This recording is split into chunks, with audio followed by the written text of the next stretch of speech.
a 12-hour video of the best 5 sets or something from group stage, which this would be one of them. We do have, so yeah, Polar, Daywalker, Twepy, Major KD, Rage, who has been both in and out of the tournament. I was told early on that Rage dropped, and then I think we ended up playing against Great Britain A, and it turns out, hey, Rage was playing against us, and I was like, yo, what happened? So Rage is there. Uh, do and then Germany B, the admin team. What's up, Keller? How we doing, bud? What's up, Barbaros? So we have Otter One, the fan favorite. We have Sniper and Turfux, the other admins. Benanji and Aaron 12. And all of the 5 of these players are like, you could argue who's the strongest of them, but they all are like very good at their own things and can hop into where they need to. So I wouldn't be surprised if we see all of them play. We actually have the draft going on right now. We have Kawasan being picked first by Germany B. They do like, so Germany B is the team that is cooked the most. And it showed very well in the Pakistan game, where part of it was because of, you could argue maybe they played better or anything, but they definitely went into the games with an edge of strategy, civ selections, and planning on what their opponents were going to do. Great Britain A picking Golden Lakes. So anyways, what I was saying is Germany B has plans for a lot of things, a lot of strategies. So Golden Lakes, Vinland Saga makes sense. Golden Lakes is a weird one. Definitely favors going a little bit later. Oh, wow, we're fast about this. Golden Stream and Islands. Germany B is cooking with the water maps. Of course, there's only 2 maps that don't get banned, but with Germany B quick picking both Stream and Islands, it looks like they have something planned. I think they were talking about, and Runestone's being picked, obviously. I did see some chatter about one of the pools, I forget which one, being like the fish pool, which is where all the water civs are.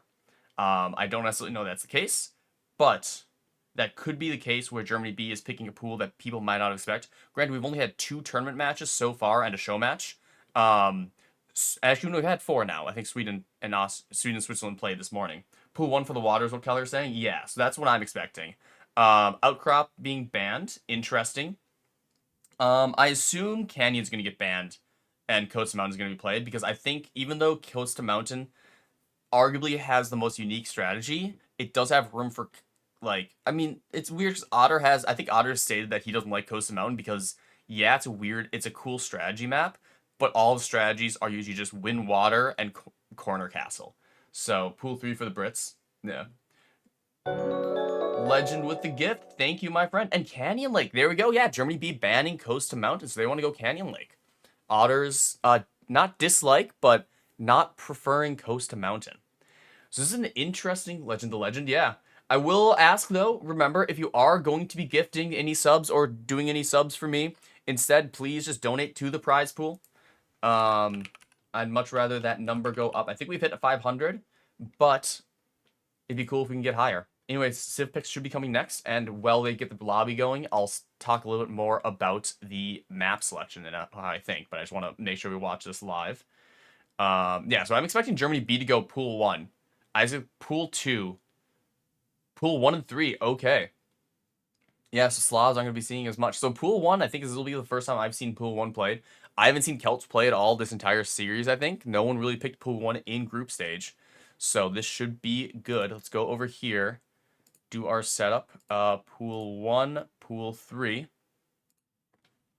And there we go. Oh, that's unfortunate.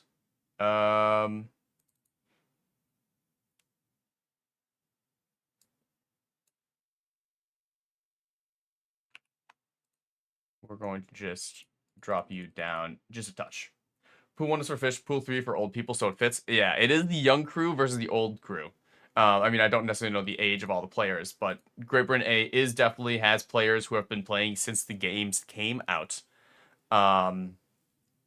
So going back to the maps, Kawasan, Golden Stream, Team Islands, so a lot of water. And like we were saying, we can take a look at the map pool. It's like we have a lot of really strong water civs, so Germany B is definitely relying on the heavy water play to get an edge in this match. I also will warn all my viewers, if we go past till I have a hard out at 6 p.m. I said this a little bit earlier, but I'll say it now that we have 10 viewers here, 11 viewers. I have a hard out at about 6 because I have a concert tonight and I need to go shower and shave and fucking actually eat some food. Um, so if that happens, we're going to be raiding Mandy if the game's still going on. I mean, I don't know if I hope it's still going on or not. We'll see. We'll cross that bridge when we get there. But there's a chance that I have to cut the stream short, unfortunately. In which case, I will still probably cast the rest of the games later at some point on my own time. But I want to preface with that. So what are you going to see? A band called Sadness. I don't want to play it because it is not everyone's cup of tea. I'll show you in a sec. It's an opener for another band. I forget what the other opener band is. I don't really care about anyone else besides Sadness.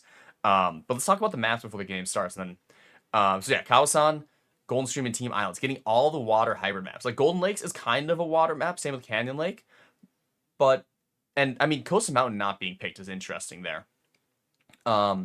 But Golden Lakes, I feel like the water hasn't really been as main of a force. It also is a game with so much gold on it that it can go very late. We haven't seen very many great games in there. I think people just don't like playing on it. Vinland Saga definitely can be an experience pick with, the early rush. It is, I think, the most difficult to play out of all of these maps, with the rough start. And then Runestones, you knew one of the teams was going to pick it if anything Great Britain was going to. And then Canyon Lake is interesting. I'm not the biggest fan of it. It feels very Runestonesy, just with narrower fields. The middle hasn't really ever come into play. But yeah, you listen to black metal? Yeah. Oh, yeah, no, so I'm doing Sadness. The names of genres are always very dicey for me. I go by vibes and like I know there's correct terms and everything, but whatever. You can see I mean, it's not black metal, but you can see the Under Oath album right here in the background. TDM Runestones. They're playing TDM? That's not the right map. What do you have? Oh, you have a toy. Okay. That's ongoing. DMNC round of 16. Not doing coastal, so doing the lobby trick. But yeah, so that's going to be a very good show. I've been excited to see Sadness live. I mean, it's going to be weird. I don't really know how Sadness is going to going to perform, and it's also a tiny, tiny venue. So my social anxiety is going to kick into overdrive. So that's why one of the reasons I want to make sure I'm up and ready before I get there, is so I have time to like de-stress and stuff. But Keller, I'm just gonna make you mod for now. Don't abuse it. But that way, just in case there are some people here who need to be banned. You don't need to do too much, but it at least helps. And if you don't want the responsibility, I'll remove it later. But congrats on your forced promotion. So yeah, what are people's predictions? And also Keller, I mean, I guess if you want to do gambling, I usually don't set that up myself because I'm usually chatting and focusing too much on everything happening. But if you want to set up gambling, you have free reign to. Sir, you can't have... Here, let me give me a second. I know you're excited, and you're excited that I'm back. I don't want you to have your toy in here because then it gets stuck, and then I find it 3 months later. Oh, sorry. There you go. Go play, go play. Go say hi to Dan. Or jump up here and be a Bane. Pain in my ass. They're touring with Conjurer? Yeah, so it'll be interesting to see, because I listened to a little bit of Conjurer, and wasn't the most... Like, Sadness isn't the heavy metal, growling scream and stuff. So Sadness, I feel like, is a very unique style of black metal that I really like. As I like to joke, it's metal instrumentals with a guy 20 feet in the background screaming his head off about random stuff. And you can't really understand him. So that is why I like Sadness. Conjurer just sounds like more actual metal, like more standard at it. But it's chill black metal. Exactly, yeah. Chill black metal is a very good description. I also heard depressive suicidal black metal is one of the, like, DBSM was some tag used in a lot of playlists and stuff. But they're on Coastal right now. We know the first one is going to be Canyon Lake. Unfortunately, like, I don't have enough familiar with these pools. Like, we played our match already. But, we had the game for all infantry battle. And we didn't really look at our pools. I know Germany B, like, the top teams need to cook a little bit more. They need to actually study these maps, or these civs. I don't think Sweden and Switzerland did, because it's Sweden versus Switzerland, so they kind of both just went into it like, I think we all know how this ends. But it is interesting. So, like, you definitely want to save some of the heavy water civs because you have 2 water maps, right? We also are going to see Otter, Turfux, and Benanji starting out. So we have Sniper and AR-12 riding the bench. Polar and Rage already coming in to the start. Do I have a cough drop? I kind of want to burn a cough drop right now. I'm going to go and fill up on water and while they're getting set, and I'll be right back. DSBM is usually harder. I thought metal genres is something you need to study. Exactly. Like I said, I go on Vibes and I get a playlist of random stuff and enjoy it. But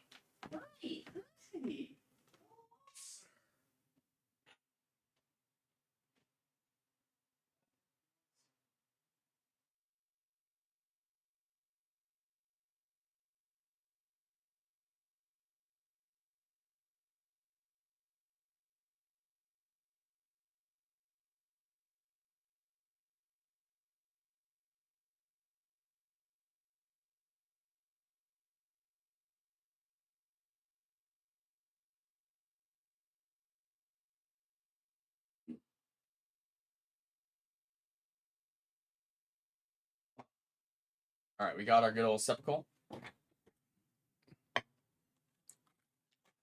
So I'll have a cough drop because chances are there's going to be a very shoutcasty match. I'm trying to be better about more analysis, but I kind of took a break and got involved in Smash.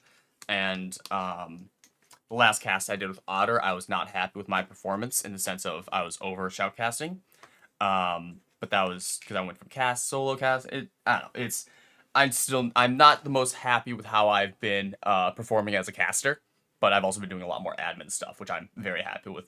For the most part, my performance as an admin, which is all conversations for after the tournament, because today we're focusing on Germany B versus Great Britain A. Sniper is also joining. It's gonna be a 4v3. Germany B playing the secret strats. What's up, Orico? They check the rules. They have the admin powers. Nobody says admins can't join themselves into a game. I'm top admin. Technically speaking, I'm not. Technically speaking, I am not an admin. Guessing team games is insanely hard. Yeah. Watch Otter getting spanked. Ooh, all right. So Orico's rooting against Otter. Orico rooting for the Great British, for the UK team. Admin in our heart. I appreciate that. I'm certainly one of the first points of contact for everybody in the tournament who's like, hey, we need an admin. Let's go talk to Mojito. And I'm just like, cool, I appreciate you coming to me. I'm going to immediately raise it to Turfux and Sniper.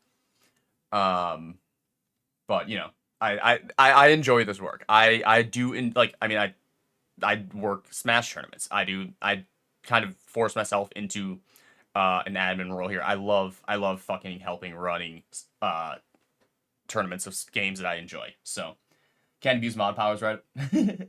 No banning Orico. Orico is you know what? No, here's the thing. Orico agreed to the game 4 of Legends between NASA and France. So no banning Orico.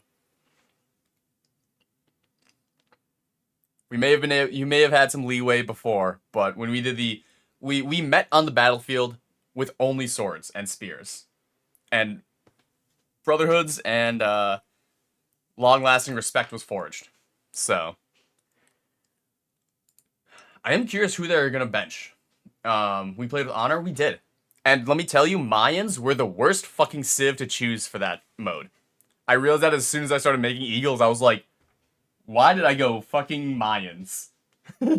At the same time, though, I have the Mayan hat. Like, I'm a Maya fanboy. Like, I was like, I have to play the Mayans once before the tournament. I knew going into it, like, we had talked about it, where game 4, we were like, Tom wants to do his swords.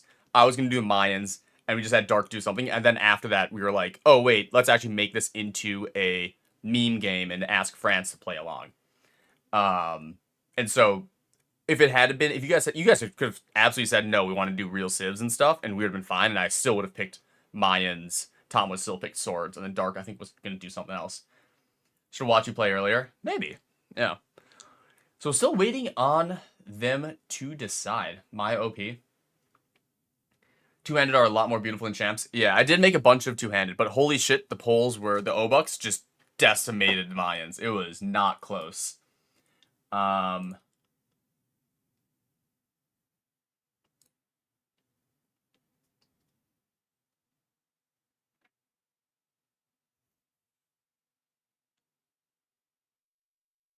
Hi. Please, I need to see the screen.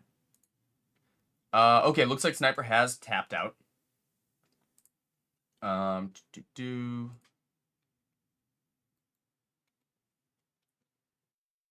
Lobby should be going, but I guess Keller, if you want to do some mod stuff, or we can have Orico if who wants to do Gambler. Does somebody want to be the volunteer Gambler person? I know Keller, you're I don't know if you're primed in the Gambler world. The polls and channel points and stuff. I know Otter loves to do that. Don't really care. Okay, never mind then. And Otter's always like, you should be doing that more, and I'm like, I should. Very bad mod overall. That's fair. Yeah, I mean, it's my own stream and I don't really care. Like, we can at least do start a prediction. Who wins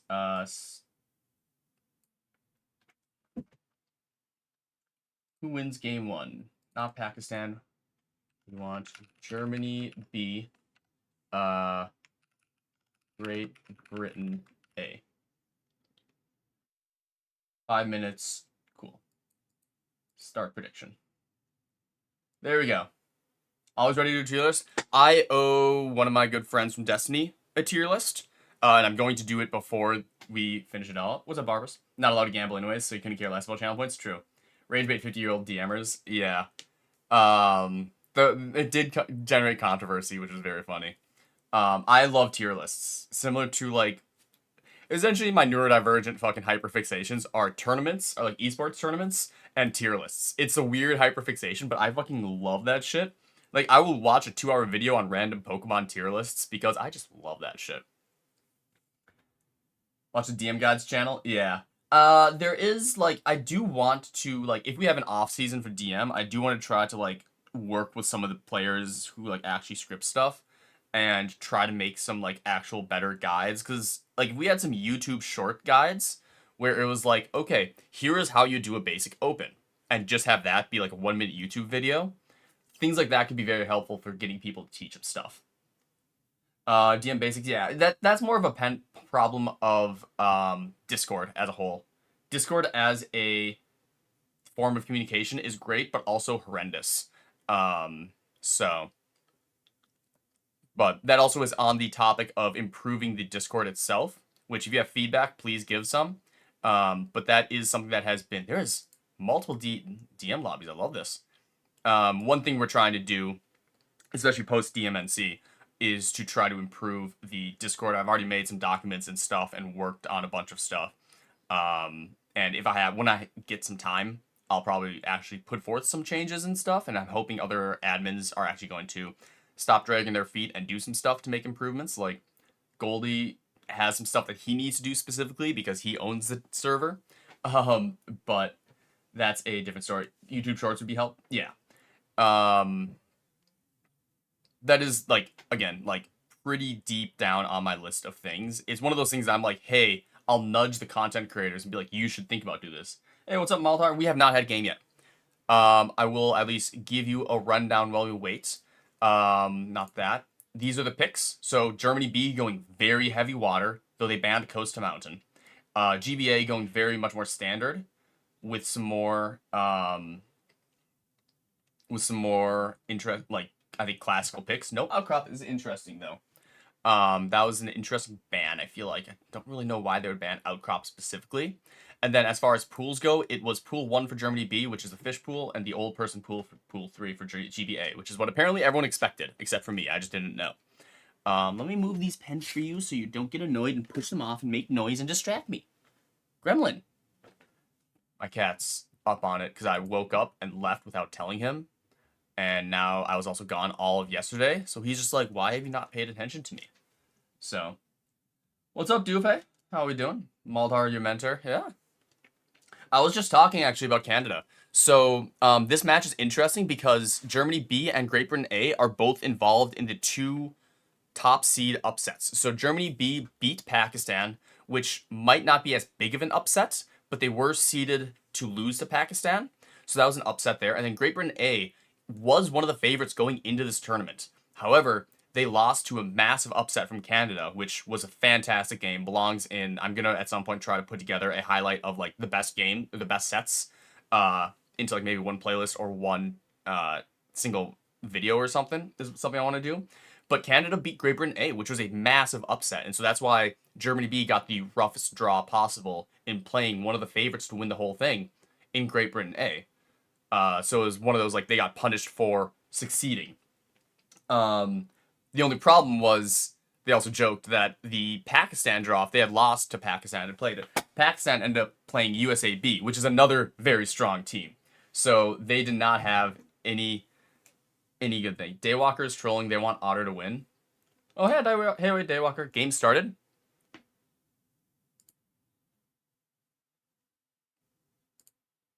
I love Spectator Dashboard. Woo! Spectator Dashboard. So good. Admin. All right.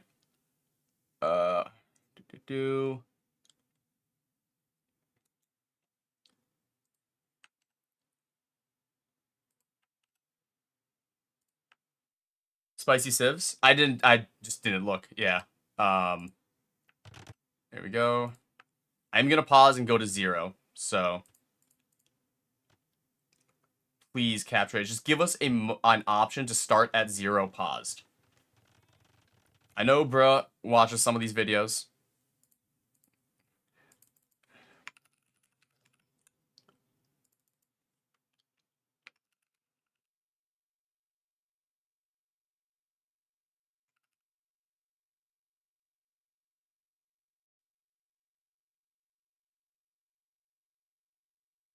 Oh, not Algeria. United Kingdom. We get a slug of water. Alrighty. Welcome to the round of 16 playoffs. We have Team Germany B versus Great Britain A. Also, chat, please let me know how the audio is once we start getting into it. We have Otter playing the Mongols. On the left side, we are looking at DMNC Canyon Lake. We have Turfux as the other flank with the Aztecs, and Benanji with the Romans on the top side. For the Brits, we have Polar playing the Brits. We have Rage playing the Lithuanians, and Twepy in the south side playing the Turks. No Keller in the voice chat, so not going to be able to be great about analyzing. No Villager does get sniped. We do have Benanji having gotten 1 kill against Polar. So Polar having a little bit rougher start is going to be a little slower, losing that 1 Villager. And yeah, so we're going to be seeing... We'll see what we do. See the Step Lancers coming out. So Otter already sending some Step Lancers down to try to raid Twepy. Doesn't look like they're going to go for the counter pocket and instead want to try to weaken one of the flanks. Aztecs probably are the weakest civ in this game right now, so having some support there and trying to slow down the push from the Turks onto the Aztecs will be helpful. A lot of units are coming over here, and looks like we are going to see a 2v1 on the Aztecs as well. So it'll probably turn into a 2v2, though there are a few camels or Step Lancers going up to the north side to try to help the Romans push up. It does look like it is going to be a little bit of a civ kind of throwaway, maybe, with the Aztecs and Romans being used here. Both teams do need to plan on playing a lot of civs. I think this series could go very long, so you can't really afford to just throw civs away or kind of rely on not having to use your worst civs. So there is some planning that needs to go in there. We do see the Paladins from the Lithuanians starting to show up here. We do see early docks from Rage. No docks from... Oh no, we do see some docks. So this might be the very first game we actually have some water action. At least the first game that I've seen. On the top side, we have some champions going up against the Legionaries. No Centurions. There's a Centurion coming in with a little bit of an AoE attack buff. I think the Legionaries do beat the champions of the Britons. So at least that'll buy some time as the longbows start massing up. But with Rams here, we have Benanji playing a very smart game. A lot of Rams and a lot of infantry here. Siege Rams are kind of the biggest counter to Britons. You do need those champions to help deal with that. And the Legionaries do pop out there and start raiding. We do have a big fight on the south side, but there's not a lot of military here for Turfux. Only 10 Eagles and some Siege Onagers on the field, some Jaguars as well. Otter a little bit indecisive with the units, how to launch them and where they should go. We do have some skirmishes in the middle as the reinforcements from Twepy are trying to cut off the reinforcements of Otter. And so that gets cleaned up a little bit, so now Otter can send reinforcements here, but the units are on the front of Turfux's base. Looks like the Britons have at least pushed back that initial push, but here come a massive amount of siege rams with a lot of infantry coming forward. So they're going to start popping out and start doing some damage. Siege onagers from the Mongols are going to be here to help out, but the long reach of those longbowmen are going to cause problems. But yeah, you can just see these rams starting to take out these castle foundations. You're going to start pressuring these British longbows. Not a lot of infantry here left until the rams start popping. But in the south side, we do see Turfux starting to lose some ground. Buildings are going down. There's a lot of cav archers. There's a lot of military starting to mass up these bombard cannons. Camels are doing their best to try to engage here, but there's just not a lot that the Aztecs can do against mass cav archers. Eagles can try to chase them down, can try to snipe some bombard cannons. The camels are trying to chase them down too, but there's not any good ranged units from either of these civilizations until the Mongols start getting some Mangudai. But it doesn't look like he's really trying to mass up too many Mangudai. Has some Mangudai at home, so Otter can send them forward. Maybe doesn't realize that they're not rally pointed forward. But looks like, and yeah, I mean, that push did get out the castle foundations, but the Britons are hard to push into. You can try to push into them, but any push against or for them is going to be incredibly slow.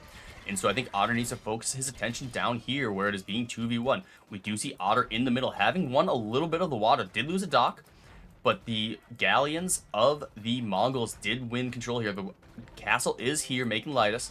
Docks aren't making anything. We do see the Rams kind of going for a sneak attack. The Rams going forward with a bunch of legionaries hidden away are going to try to find some damage here. So we'll keep an eye on them.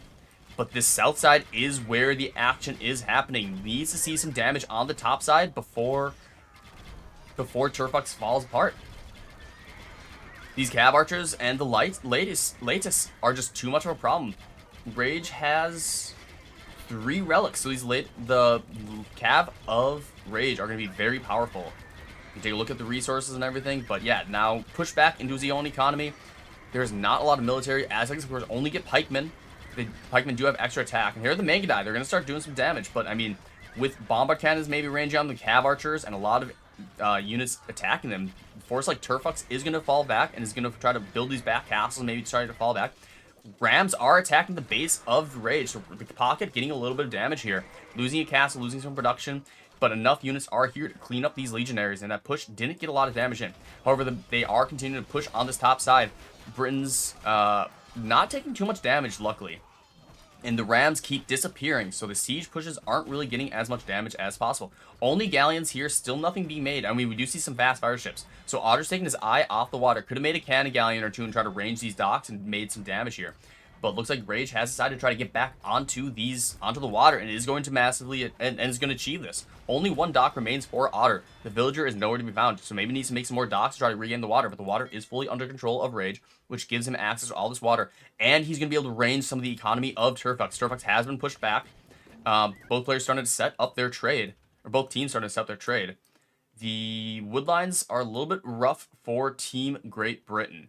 Those are some really bad woodlines, but those should be able to be dealt with shortly. But the question is going to be, can Turfux survive? I mean, the siege rams from the Mongols are able to push around. We do have large army from Turfux, but it is a lot of pikemen, some rams, not a lot of really powerful units. One of the problems of the Aztecs, they just don't have those really good post-imp units. And it's going to be hard to push into the Turks with their bombard cannon ranges, with all these castles up. All the cav archers really hard to push into, and the Lithuanians helping to support. But the Lithuanians are currently being sent up above to help with this push. The Britons are slowly being pushed back. I mean, some very good engagements here. I don't know what happened to the army of Polar, but he's out of longbows. Haven't tried to queue them all up, and so Lithuanians trying to snipe some of the siege, but the Trebs are going forward. Rams have done their damage, and there's a lot of infantry here for Benanji. Benanji can make a little bit of stuff happen, but the south side is so dangerous. At least the push has kind of stalled. They are forward on this hill area, but they can't really push more into the siege and Mangudai of Otter One. Bombard cannons are just getting a lot of siege snipes, trying to get on here and try to hit the cav archers, and those siege onagers just kind of were thrown away, which is unfortunate. But the Mangudai going to range. Rams on the south side. We do see Turfox having those Rams go forward and taking out at least one castle. And Cav Archers and Bomber Cannons aren't great at sniping the siege, so the Lightus have to come in here and try to deal with it. But then they out-pop the Pikemen with their extra attack. What's it called? Aztecs get Garland Wars. And so they can do at least a little bit of damage. Push the castle back a little bit, delay the push, and worry about trying to pushing on the top side. The top side fight is going really well. Polar being pushed back. Germany B is surviving. We do see some raids in the backside. No reaction. We do see a castle up for Otter, so a little bit of a reaction. That is right in the path of the trade. Granted, it should get fixed sooner or later.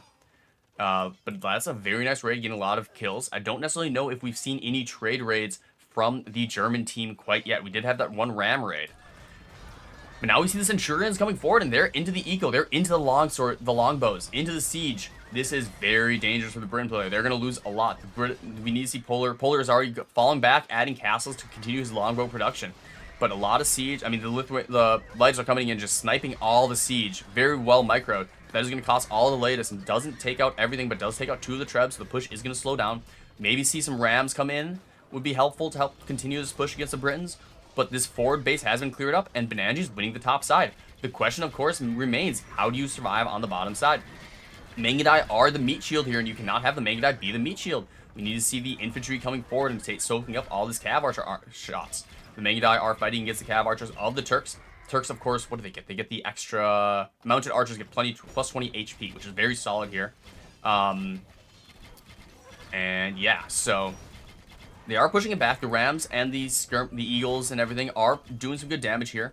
Some Trebs might be nice here, but the Bomber Cannons are able to outrange everything and just snipe them. So it's going to be a question of, can they kind of... If they can take out these 2 castles, it's going to buy them so much breathing room. Water in the middle is continuing to be a problem. I mean, that hasn't really made it too much of a problem. No cannon galleons yet. We do see Twepy adding some docks as well. And there's the elite cannon galleons. I mean, the Turks adding a few elite cannon galleons just to really pressure this base is going to be a problem. So now that the water is in control of Great Britain A, this is going to be a very massive annoyance for Team Germany to deal with the 17 range cannon galleons. Massive. Huge lightest raid in the back. We're going to kill a lot of trade, a lot of villagers underneath the castle, underneath 2 castles. Will get cleaned up. That is going to be a lot of dead eco. So Rage finding a lot of really nice kills. We'll take a look after this raid is cleaned up and to what the number actually ends up being. But these latest already have 36 kills. So, really, really solid raid. No military coming back here to clean this up. Villagers all on a TC. And just relying on castle fire. So these latest are doing so much damage to the eco, and that's going to cost Germany a lot to rebuild it. We do see the fight has kind of got cleaned up. 1 castle remains, and now the Cav Archers are going for a raid. And there's a lot of economy here for Turfox. These Cav Archers are going to come here with these Paladins coming in. That is going to be so many dead villagers. Turfox has no reaction quite yet. Gets a quick wall in. Gets them under the castle, but you need to pop some villagers into the TCs, into the castles. More quick walls coming in. Turfox showing some skills. Has cornered the... Oh, get the full trap. Get the Hera trap. Oh, beautiful. No walls, and they almost get out. And... What a play by Turfox. Gets them trapped even more. Holy Turfox with the micro. I mean, I think they can break out here. It's going to cost them the villagers. But that is a lot of military trapped into a small area, and that is not going to be able to be engaged on. Stowed walling is banned. Quick walling is allowed. Not quick wall. Like, 1 single tiles are allowed. So they do break out. You could question if that's allowed. Turfox is one of the admins, so... I think that is quick, like, single tile stone walls is allowed. It is when you make it into actual walls is not. So they do break out, but that did cost a lot of the military. Sniper told you the opposite. All right, well, we will, I guess I have to be the admin about this. So we'll figure it out later. In the meantime, looks like the Lithuanians have helped push the Britons, have helped with the Britons push back here. Lot of longbows here for Polar. And they've pushed back the Romans quite significantly, and now the problem is on this top side. And these cannon galleons continue to range the buildings all around the lake. So this water is turning out to be pretty important. But this area has been nicely cleaned up. So the castle got cleaned up. So at least Turfox does have space to breathe. Got cleaned up that raid. I mean, those Cav Archers are being annoying. We'll need to send at least 1 or 2 units back there. But this weird little back area is kind of... annoying to deal with. They are either attacking the market or not ranging this. They could range and try to hit those units, but those ones aren't doing anything more. We do see more raids coming. Cav Archers and latest continue to pose problems, continue to get eco kills. I wanted to check out the eco kills and just see how many kills we are getting. Rage has 146 eco kills. Twepy has 40 eco kills. That is a massive amount of eco damage for Germany B, and that might be one of the problems. They're getting pushed back on these sides. They're losing trade. They're not able to keep their units production going. But we have the damage on the top side too.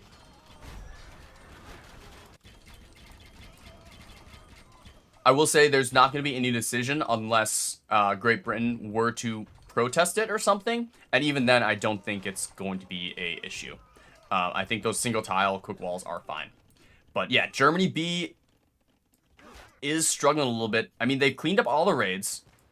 They've stopped the push a little bit, but it is hard. You need to really push the the Britons back.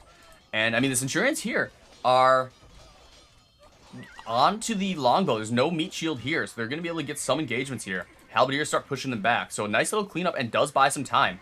Germany B once again getting raided. It is Rage and Twepy just non-stop harassing, getting these kills, up to 200 eco kills between them. Polar is just lazy, not doing any eco kills himself. But Great Britain A showing just how good trade raids can be. Germany B has still not really done much trade raids. All the eco kills have been because they fight at the front of bases. The south side Aztecs have at least bought some space, but the Aztecs aren't really ever going to make a massive push, right? So you don't have to worry about dealing with that quite as much. So it means Twepy doesn't really need to worry there, can focus on raiding. Rage can focus on kind of supporting the top side. We do see the pushback as Rams get added, so the champions, the Britons are a little bit tough to deal with these Rams. Adding some Scorpions as well, but the Lithuania is so well played by Rage. Every once in a while just sends a squad of latest up there to clean up some of the siege, and then the push just kind of evaporates from Benanji. He can't maintain these long-winded pushes you kind of need to do against the Britons. And it just means that there's massive fights on the south side. I mean, Great Britain A is just showing their military advantage. Yeah, you can actually, I haven't looked at this bar, but just the numbers for Great Britain A have just been so massive and just overwhelming. Turfox has never really been able to recover, even with that amazing micro and killing a large number of units. It's just Aztecs are showing why they are the weakest civ in this game, and it is they just had such a they've been on the back foot this entire time. And if you're making, even if there are Garland Wars, pikemen are just not what you want to be making into Cav Archers, into Lightus. Yeah, this is picking Aztec with Mongols. You need some sort of meat shield for the Mongols. I mean, I think that was the plan, was to have Aztecs be able to just meat shield and the Mongols be able to, like, just steamroll. But it's just, it's hard to really do that. And also, like, Romans aren't the best civ either, so it almost felt like they were trying to do a throwaway game, but they also used a powerful civ. So, I mean, I will trust in Germany B. They do have very good plans, so I know that they're cooking something. And so this made sense. There's also so many civs that you kind of can get away with not having to do full throwaways like you did in the group stage. But they should have doubled Brits. I think so too. I think there was an opportunity to really do some damage up here. Granted, Turfox was getting pushed back non-stop, so Otter had to support there. But I think if they had managed to, like, you know, push up to, like, this area and wipe out the front side of the British base, I think they would have had a much better thing. Also, I think losing the water and not having they won water at the start and then just never really capitalized. Otter didn't add any canny galleons and didn't destroy the docks, and so Rage was able to just add a couple fire ships, clean up those 3 galleys of Otter, and then add the Turkish canny galleons, and then all this eco from Turfox that he tried to fall back on, some of the forward eco for Otter and Benanji just got ranged by those canny galleons, and those canny galleons in the middle aren't the best in comparison to something like Immersion, but they do make it a little bit harder for repositioning to happen for the team that doesn't have water control. So map control can be very important here, and just meant that there's not a lot of support. Any support that Otter would have to do for the north side would have to go all the way around or just be from units. So Great Britain A definitely looking in favor here. I mean, Germany B still has plenty of eco, still has plenty of trade. Only 17 trade for Benanji. That might be one of the problems. I think Benanji may not have had, probably lost a lot of trade. Yeah, has lost 116, but he just doesn't have the trade that I think we expected from him at this stage of the game. And I think that's definitely led to him not being able to withstand these pushes. I think Rage has just been so good at being on both sides and supporting where he needs to with the Lithuanians. These Lightus are just so strong. that they've just gotten so many kills. And he's actually up to 4 relics. So he even went and got a 4th relic, which just means that he's even stronger. So he's played the Lithuanians as best as you can. They do clean up these cav archers, but the raids continue. We see a massive Litus raid in this top side. There's almost like 2 or 3 shotting these trade carts. And it's just so much damage. And there's Germany B tapping out. Great Britain A takes the first victory. Well done. And I'm guessing the second game is going to be probably pretty quickly going into it, because I didn't realize the game was already going. Mongols, Romans, Aztecs versus the Brits, the Lith, and Turks. So Mongols, definitely the most powerful civ, quote-unquote, used. How long will it take to have a second game? I hope it's quick. I'm running low on time, so, I mean, I do have a hard out. I've said multiple times. I will say again, if I do have to do a hard out, I will finish casting this at a different time. Looks like they're setting up for this next match. It's going to be not Canyon Lake. Or is this the same? We'll refresh. What's up, Pam? Great Britain team is very strong for a second place team. They could go far. Team Canada and there just kind of flexing their muscles. Canada did end up with, yeah, USAC. Not to discredit USAC, but USAC is a much, I think, Germany B is a much more difficult opponent than USAC. So,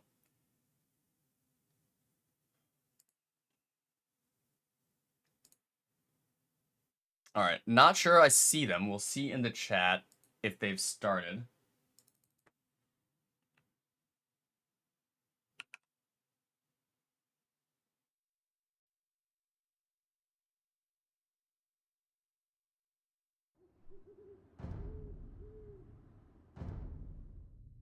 Do that real quick. Spectator age. I do want to change one thing, which is EMNC. That looks a little bit better. We want to go here. So, okay, so they're loading up the next one. So the next game hasn't started, which is very convenient. So we have caught up. So map pool. So Coast Mountain happened. We'll go there, or Canyon Lake.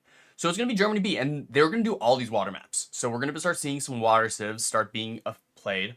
They first put Kaosan, so I wouldn't be surprised if we see Kaosan first, and they just want to get a win under their belt. But Team Islands, Golden Stream,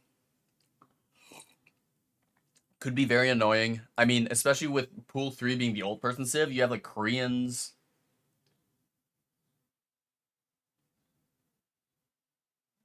The way Dravidians, like, they don't have great water civs. So the fact that 3 maps are going to be water, this could go the distance, and it could just be a solid split. I mean, essentially it means that, like, if Germany B gets these 3 games for free, then they only have to win 1 of 4 games on GBA maps. That is totally possible, right? Like, theoretically, if Germany B wins these because they pulled Pool 1,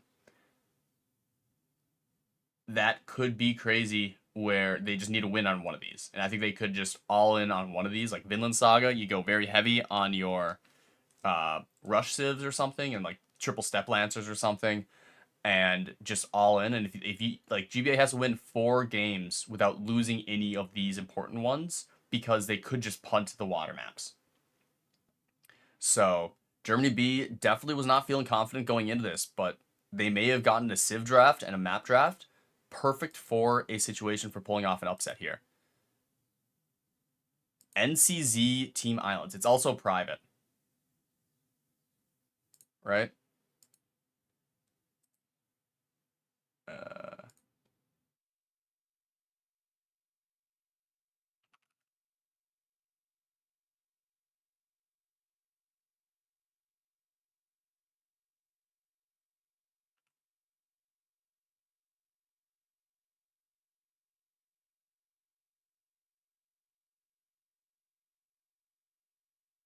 I don't want to do this because I'm afraid it'll join me. I always forget how to, like, spectate it.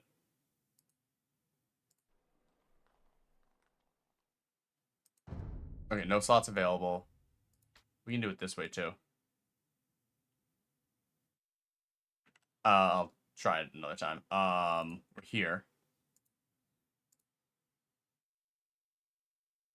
I assume this is just a bug because that's the wrong team islands.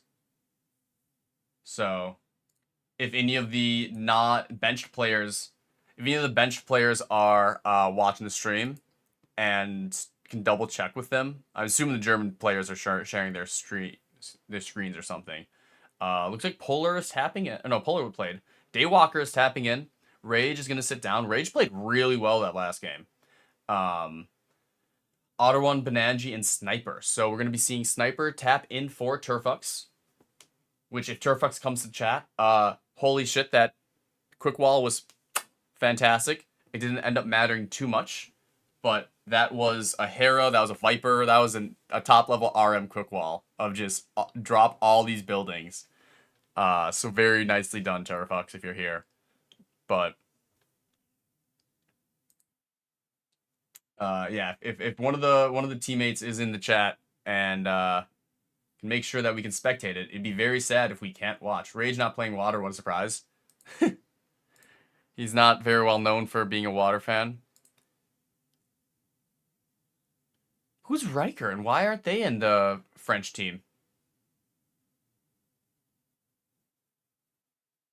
Every time I see, like, okay. Is this the right map? I don't want to deal with what happens if this is an incorrect map. How do they choose the wrong Team Islands map? Like, it should be fine, but that's not DM Team Islands. I'm not prepared to handle this. I mean, Otter and Sniper should know better. Like, Sniper's one of the admins. Otter is a admin for other things and also should know, and he made the lobby. Whatever. Where are the admins? You're looking at the only one who's not even technically an admin, because all the other two admins are on the same German team, which is a pain. It meant that whenever I had to ask admin questions, and they were doing practice sets, I wouldn't get an answer. So I was like, gotta wait. Okay, return to menu. Hopefully this isn't bugged.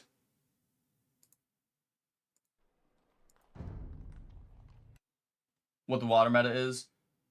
Rage. Let's see. See what is happening here.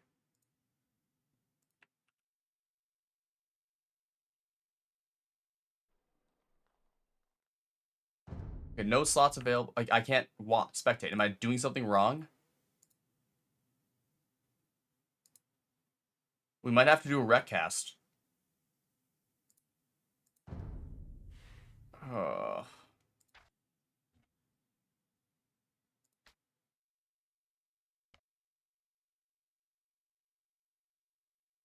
It might not be, like... Is Mandy in it? Wrong map, sorry. Oh, okay. Okay. So they are reading. Cool. I don't know how he found the map, but he got in. Spectator dashboard is not being kind to me. Whew. Crisis averted. Crisis averted. It's not complicated. The spam Lutron seems to be the way, yes. Lutron, turtle ships are massive. Like, they are so strong. Demos, no one sees demos anymore except for USAA. And I'm telling people, please watch a couple USAA Team Island games. You mix in some demos with your thing. You do full, like, you're no longer doing mono compositions in water. You are mixing in some units here and there to help balance it out. So you have you have hulks, you have galleys, or you have fires and galleys, or you just throw in some demos. And, like, there's so many fights that Team USA took where they add, like, a wave of demos comes out, and the fight was super even, and then Team USA wins in 10 seconds. It was crazy. So it is one of those things I think teams aren't really clued in because everyone had such a knee-jerk reaction um, to demos being nuked so hard, right? So, all right, so we're going to see the civs here. We have the Italians, the Malay, and the Chinese for Benanji on Team Islands. And then we have the Goths, Portuguese, and Vikings. So, makes sense. Some solid civs here. I think those are some of the best civs you could hope for from Great Britain B. Malay, Italians, and Chinese aren't really the tippy top of the water civs for the Germans, but they want to save some of their water civs. They have 3 water maps they need to worry about, or 2 water maps and a hybrid map. So they don't want to burn all their top tier civs. And it looks like they're saving Koreans for a different map. Great Britain is, that is. But the Chinese should be able to carry pretty heavily. The Dragon ships plus the Luchans are just so strong.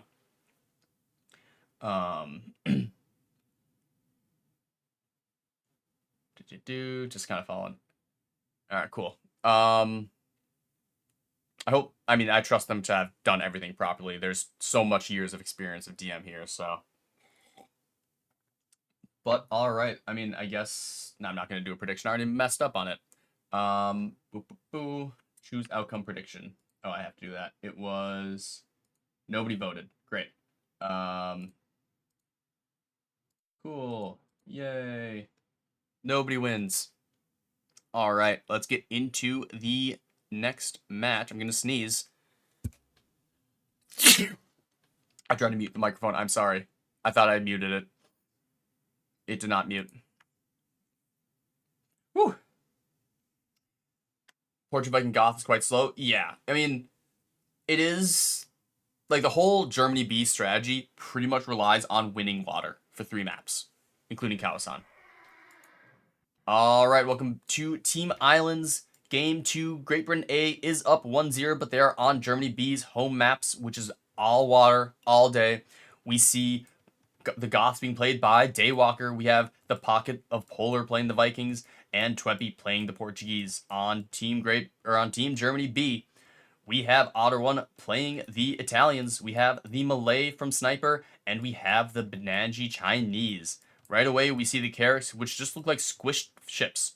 And the Chinese fire ships already out.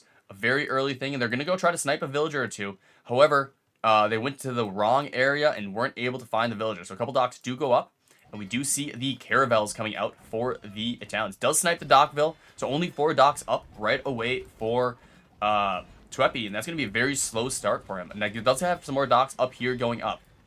We see longboats coming up, but you do need a massive amount of longboats to be able to fight some of these units.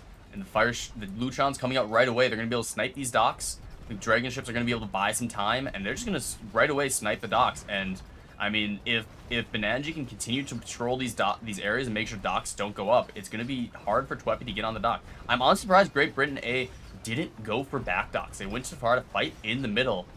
And against the Chinese, against Malay and Italians, that is a tough thing to deal with. You see on the top side, Carracks and Fires are going to be the play for Otter One. And it's going up against the Galleons and the fast fire ships. I wish there was a little bit more clarity on what ships types were, but that's, I think, more of just a get good situation. We do see some side dock going up. And, but yeah, the Luchans have already wiped out a lot of the docks of Twepy. Twepy already forced the back dock, and we already have Benanji out here with Dragon ships. Not sniping any villagers, unfortunately, but they are aware, and they're going to deal with some reinforcements. Villagers do get pulled away, and only 2 docks on the back go up, so Twepy's kind of just been knocked off water. Needs to figure out how to deal with this. Docks are going to go up, and it has transport ships. That's a mistake. Hotkeys, probably a mistake. Maybe meant to do demos. A lot of players haven't changed around their water hotkeys. Maybe it was going for some sneaky little attempt at landing. But those transports are going to get caught out. And unfortunately, that is some wasted time. And the front is just going horribly. And I think Great Britain is just going to tap out pretty quickly. Yeah, immediate tap. This was not, I think, anyone... You could tell how this game was going to go from the get-go. And I think Germany B made sure not to burn too good of civs. Like, Italian and Malay are solid on water, but they aren't, like, overbearing that you want to save them, right? So it's like, because like Italians, they should be good on water, you think, but it's mostly because they have the cheaper fishing ships for RM, and the techs. So and the cheaper advancing, right? Like they are good water civ when it comes to normal RM, not in DM. Malay, same deal. Like they're solid. The fish traps are always nice. Docks upgrading to harbors are nice, but that doesn't really make much of a difference in this in DM. So those are two weaker civs that are good on water, but not great. So Chinese won on its own very much. Yeah. So I mean, again, I've said this multiple times. Germany B is probably the team that is relying the most on cooking. And that's not to insult their skill, but like we saw against Pakistan, if there is a gap in skill, Germany B is able to bridge that gap because they have the best. They have done so much planning. They have done so much game planning and theory crafting and cooking that they have these strategies. And they, at least against Pakistan, they outdrafted Pakistan significantly. They out game planned and everything. That's one of the reasons they won so handedly against them.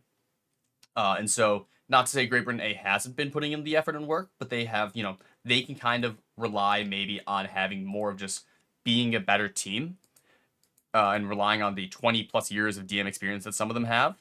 And so that is a spot that Germany B has an opportunity to really make an advantage here. So Germany B winning their first home map. I'm gonna move these over so I know where these are a little bit. Germany B winning Team Islands. So we're gonna see. I wouldn't be surprised to see Vinland Saga, or Runestones. Just kind of try to get a more standard game. Golden Lakes, I feel like, is one that great. I mean, that was their first pick, so they might have cooked something in Golden Lakes. I do think Golden Lakes is the map of all of these that has the most potential to go late because it's going to be not a lot of gold. Like adding the gold to the corner lakes just made there be so much gold on the map to the point that like we saw it in a TDM game where it was a very gold heavy. It was like Oyster Lake, a map I'm going to try to make at some point in the thing because I think it's a really cool concept. But it's interesting to see a map where instead of wood and everything running out and like trade, I mean, in team games you have the trade, so it's not as big of a deal. But when there's so much gold on the map, you can kind of really get away with really heavily investing in your power units, right? You don't need as much. Once again, we see that admins abusing their power, doubling up. Otter One needs to decide who is getting benched. Looks like the game has been... If they started that game, I'm going to laugh. How's the other game going? Leash, Animality, Riker, Poka. That game's still going on. Very nice. So it's going to be Golden Lakes. Okay. Otter, I mean, they're still going to figure it out. Team Germany has to spend 10 minutes arguing. Yeah. I mean, at the end of the day, it is one of those things where theoretically, at the end of the day, the captain gets the final say, right? There hasn't really been much of a we have to dive like captain tends to be much more of a who is going to be in charge of scheduling kind of thing. But at the end of the day, that is kind of how it's supposed to be, is Otter has the final say. So 5 minutes for Otter smoke break, yeah. 10 minutes for strat. Yeah. I mean, we're 2 games in, and it's been an hour since they started. So I don't think I'm going to make it the distance unless it becomes a 4-1. So I will warn y'all, I'm probably going to have to tap out early, which is unfortunate. One game lasted 5 minutes, yeah. I mean, game 1 was a pretty solid set, right? Game 1 was a pretty good game. Better this than to have explained to your teammate how to make a basic build order while in the lobby. Excuse you, don't attack me. Don't tell me, don't. Dark was very kind to me. Dark Killer gave me and Tom Snuffle, he was like, here's what you do. And Tom was like, great, I'm going to build castles at home and defend and turtle up. And I was like, cool, I'm playing Pocket, I'm going to add 6 to 7 stables and spam camels and then lose.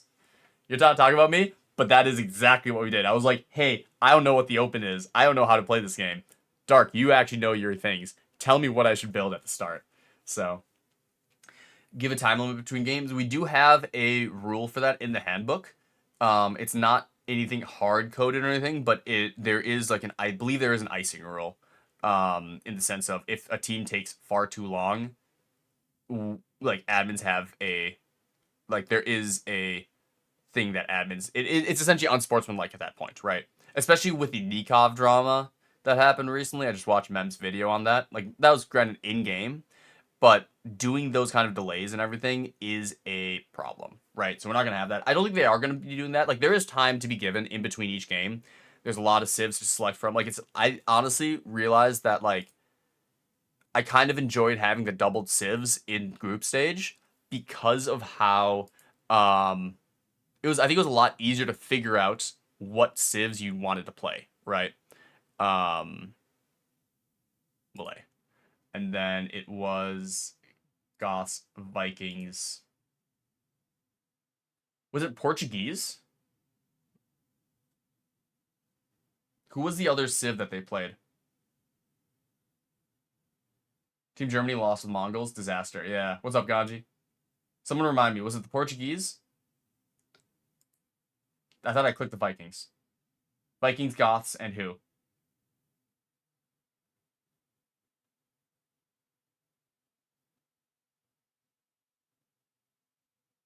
It was Portuguese? Okay, they just burned their worst civs. So that was a burn game from Great Britain A.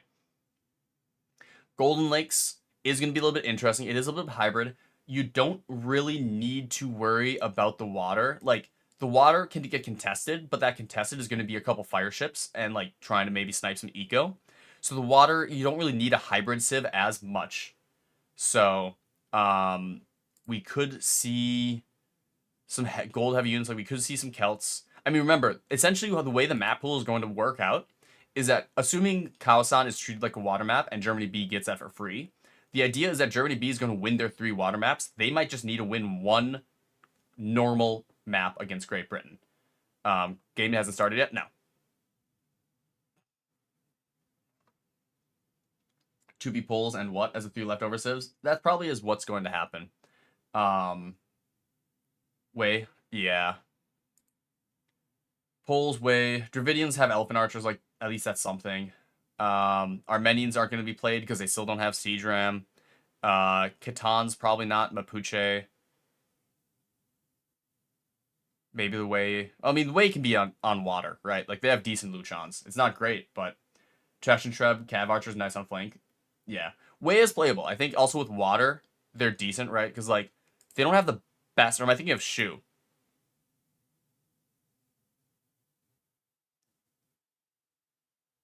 No, they just don't get any. No, Luchons cost cheaper. So, like, not a great bonus, but, like, they have Luchons, right? No treadmill, no good starting unit. Yeah, like, Wei aren't great, but it is, like, they have Luchons, which is better than some of the other civs in Pool 3 for water, right? So that is an option. They're still loading. I assume so, right? Someone explain to me why the game isn't started yet. Like, yeah, you're 4 years old. They are strategizing, and have you listened to how? Have you ever heard a German speak, Keller or Maldar? Keller knows he's German. Their words have so many letters in them. It takes like 20 minutes for them to say a single sentence.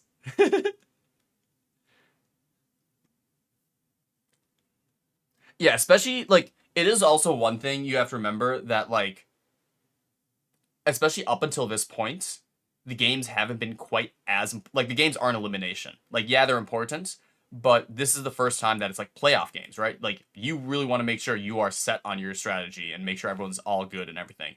So, did I mess up? Okay, no, we're good. All right. Golden Lakes, Germany B versus Great Britain. We have what's up, Frost 9? Let's test the Aztec Mongol combo. Okay, so Bulgarians, Bohemians, and Bengalis. The B squad, the killer bees from Germany. Germany B playing the B civs. That's great. Huns, Khmer, Sicilians. Interesting. I have no idea how to judge this. Huns and Khmer are very strong. Sicilians are strong. Like, this is just a very strong civ pick. Like, Sicilians, I think, are underwhelming, but they can be very strong, right? Like, donjons are their unique thing here. I won't get into that discussion whether they should be or not, but if you can do the donjon creep, it can be very effective, right? You control a lot of the map here. Donjons are disgustingly broken. In 1v1s, absolutely. In 3v3s, this entire tournament, we have not seen a lot of good stuff from the Sicilians. the best we've seen the Sicilians was in Game 4, Canada, or France versus NASA, where it's just like, oh, all infantry, donjons are fucking broken. Tilted dark a little bit, which is understandable, but yeah, it was that. So it'll be interesting. I'm excited to see this, but Khmer and Huns, very strong civs, right? Bulgarians, Bohemians, Bengalis don't feel quite as strong as the civs of the Great Britons. All right, welcome to game number 3. Actually, I suppose we can just catch up to live time. We have the score evened up 1-1 in the flank. We have Otter playing the Bulgarians, Sniper in the pocket with the Bengalis, and Benanji with the Bohemians. There's so many Bs with Benanji. This is going to be miserable for me. Twepy playing the Sicilians, Polar playing the Khmer, and the other flank of Daywalker playing the Huns. So Huns are going to be able to raid the Bulgarians. Bulgarians are, I feel like, a little slower getting going. We do have two Hussars over here. So Otter going to be struggling a little bit here. Doesn't lose any villagers. The Halberdier does get up and is chasing away one of the Hussars. So does he snipe a villager? No. Very well played from Otter, avoiding any eco loss. However, the Paladins are here. The Huns are going to be very fast at rushing. They're going to get the Paladins in quickly. Halberdiers need to be out quickly. We need to see these stone quick walls coming in, protect the villagers.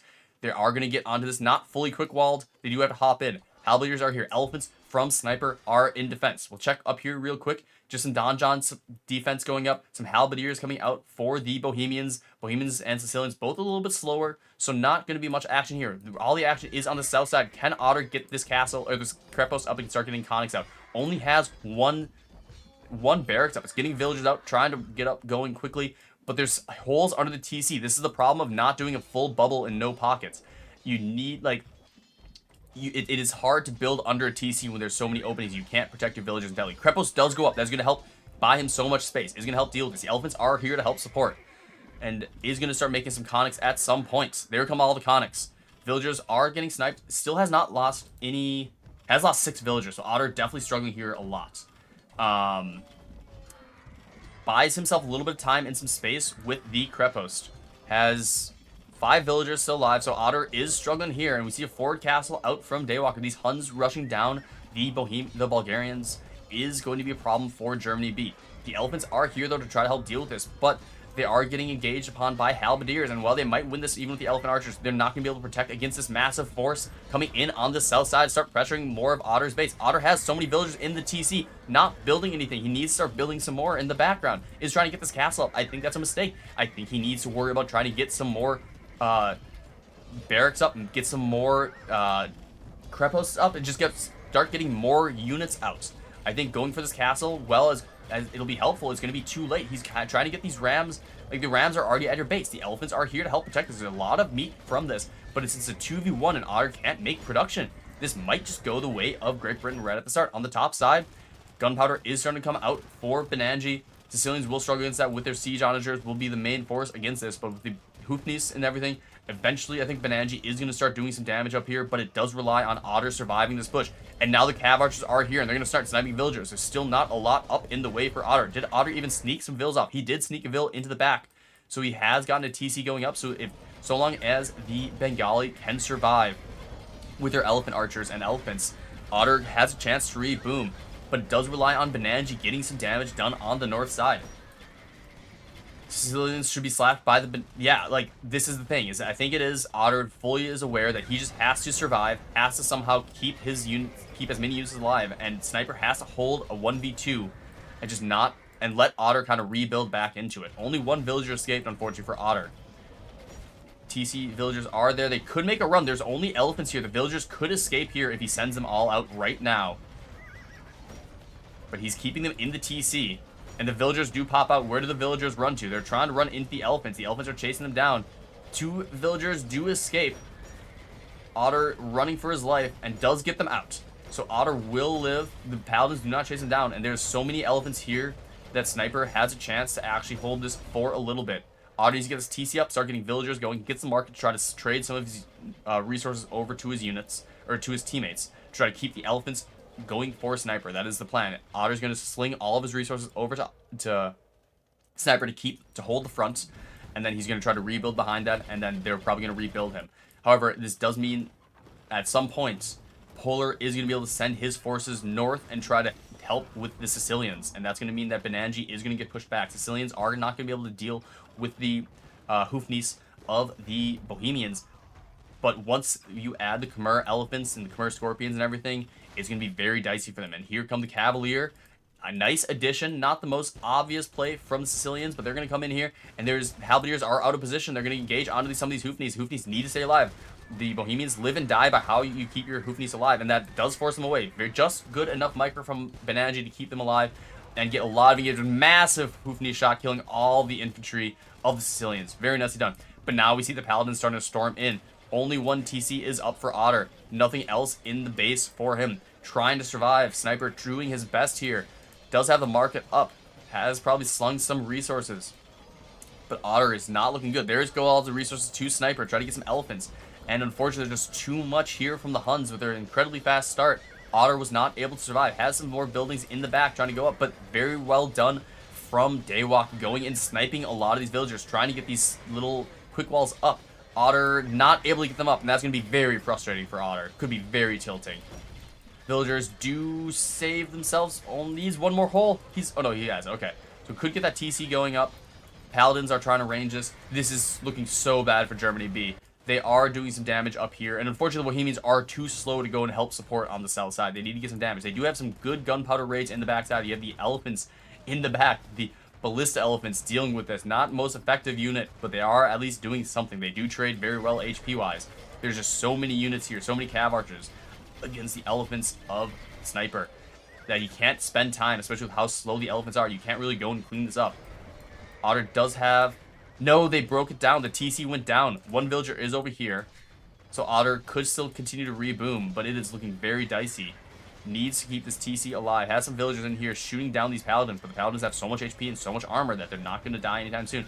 Elephants are starting to push us back. With scorpions being added, especially Khmer scorpions, there's going to be so much HP taken off these elephants. This is so brutal. Yeah, the rush, the Hun rush, just completely eliminating Otter from this game. Otter almost survived, but a little slow in the start. A couple of missed quick walls and not making the safe pocket. The full turtle strategy just did not allow him to survive the Hun rush. And while the Bohemians were doing a pretty solid job against the Sicilians, as soon as you add some paladins from the Huns and the flanking from the other side of the Trebs and the Cav Archers, the Bohemians are going to crumble. They cannot hold a 1v2, especially when the flanks are on two separate sides. The Bohemians are too slow for this. So, Otter's doing his best. He does have up to 16 villagers, is trying to make some docks to get some eco going. So, like, if Sniper can hold off a little bit longer, maybe there's a chance, but he is getting wiped out, down to 11 Elephant Archers. Doesn't have the eco, really, to survive this. I think Germany B had a chance here with their civs, but the Hun rush, perfectly played by Daywalker, the OG from 2001, playing Hun's DM since the game came out, has shown just how strong a Hun's opening can be, and Germany B is forced to tap out. Great Britain A winning their home map, taking game number 2, and regaining the lead of the set. I mean, it was a pretty clear domination, but outside of Otter's start being a little rough with, you know, missing a few quick walls, he almost survived, right? Like, if he hadn't fallen, if he had gotten more villagers escaped earlier on and started getting the eco and everything, rebuilding faster, there would have been a chance. But this is so well played. They identified the weak link in the Bulgarians with the Hun rush, just the immediate pressure. Even with Sniper immediately going to support with elephants, it was just not enough. And then while Benanji was winning the top side, it was too slow against the very defensive Sicilians and the very slow pushing Bohemians, and just couldn't get enough damage to make anything matter.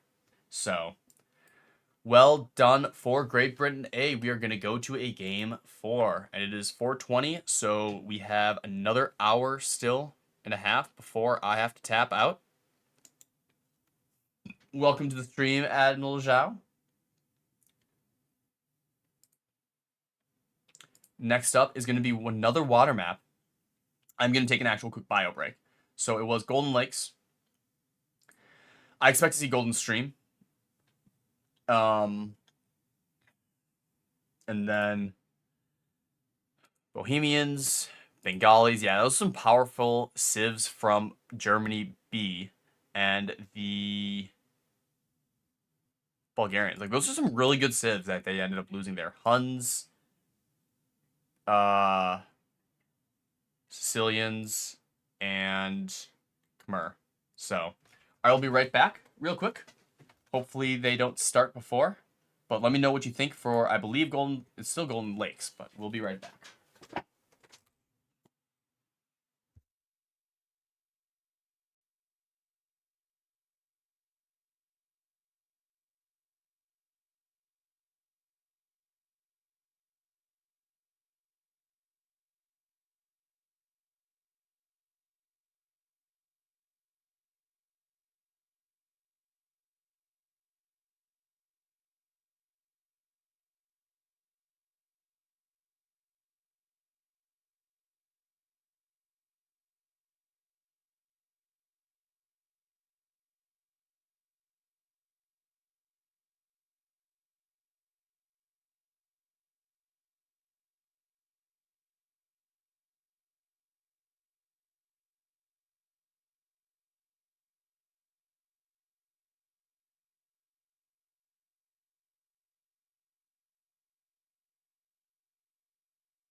All right, had a scoop of peanut butter. Get a little bit of calories in the system.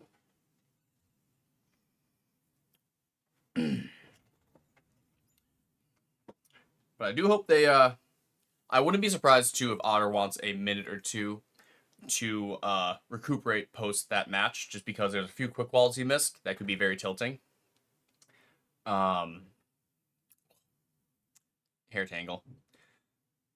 Go fast between games, please. Yeah, I don't blame you. It is also one of the problems, Maldar, of you have a team of 3 players, so you don't need to worry about picking players.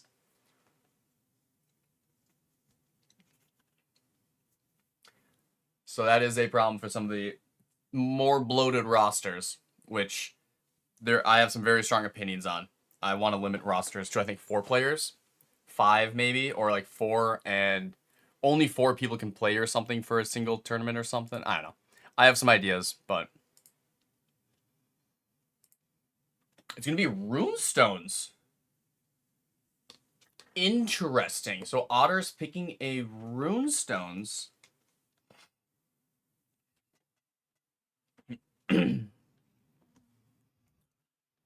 So they're picking one of Great Britain's maps. Probably want to try to burn some of the civs of Great Britain to ensure their water victories. $5 if Otter sits one, he'll go faster. That's kind of funny. But it's going to be the full admin powers. We have Otter, Sniper, and Turfux versus Rage, Daywalker, and Polar. Without water being available, Rage is there to show up.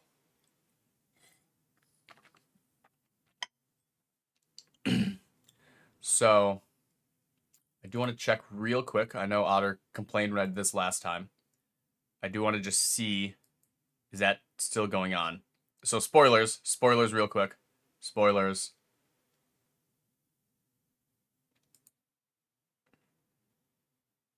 I'm just curious. Is that still going? So it might still be going on. Interesting. But we're here for Deathmatch. I was saying spoilers. It was 4-0, yeah. That's kind of crazy. It's 3-4, that's crazy. I was like, I'll be honest, I was kind of feeling a little greedy and was like, yo, I think a game should be over, the set should be over pretty quickly, and maybe I'll get raided by one of the top streamers who are like, yo, there's a tournament going on. Hit up Mojito or Mandy. So I was hoping one of us would get raided. But if that tournament's still going on, best of 9 is crazy. It is one of those things where it's like, I know everyone has very strong opinions about Empire Wars and Red Bull specifically having hard limits on time. But from a tournament admin perspective, it makes so much sense. Because you cannot have unknown amounts of time for a set of games, especially when there's more than one. But would have been massive for viewers, yeah. Especially because this set's already being a banger. Like, yeah, we have had 2 quick games in 2 and 3, but they've been very strong DM games. I mean, Team Islands is whatever. That's just kind of a Civ win. But, like, you saw one of the most important parts of Deathmatch in that 5-minute game 3 of here's why Huns are historically the GOAT DM Civ. You could argue that nowadays are not as good, which is true, but Huns at the end of the day are the Civ that just like they abuse DM mechanics more than most others. Like them and Slavs, but I think Huns and Franks are the two those are the 2 Civs that define DM. And Huns just show just how strong the Huns can be if you have a super strong opening and take advantage of that, right? So, encourage players to take a small break of 10 minutes between games when they feel the need. Oof. Did I really say that?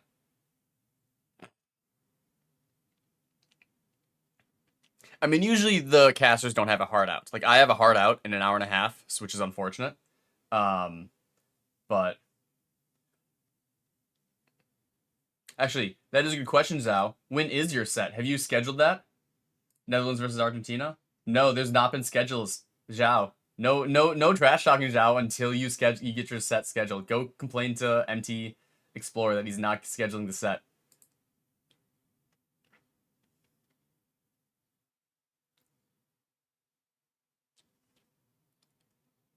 Did they start? Looks like they have started.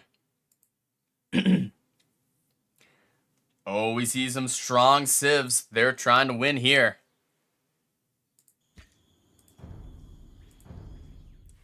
Please ignore the fact that I suck at this. World's worst caster. Never remembers to do this. In my argument, we shouldn't have to. He should be able to have a caster mode. But we have Otter playing the Celts. We have Celts, Hindus, and Teutons versus Magyars, Saracens, and Georgians. This is a powerful Civ match. I mean, it's Runestones. What more can you ever ask for, right?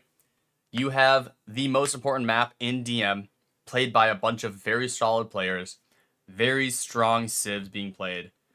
I'm excited to see Celts. I don't think I've seen a single Celts game this entire tournament because I haven't watched any of the games where teams pick Pool 1, and not many teams did pick Pool 1.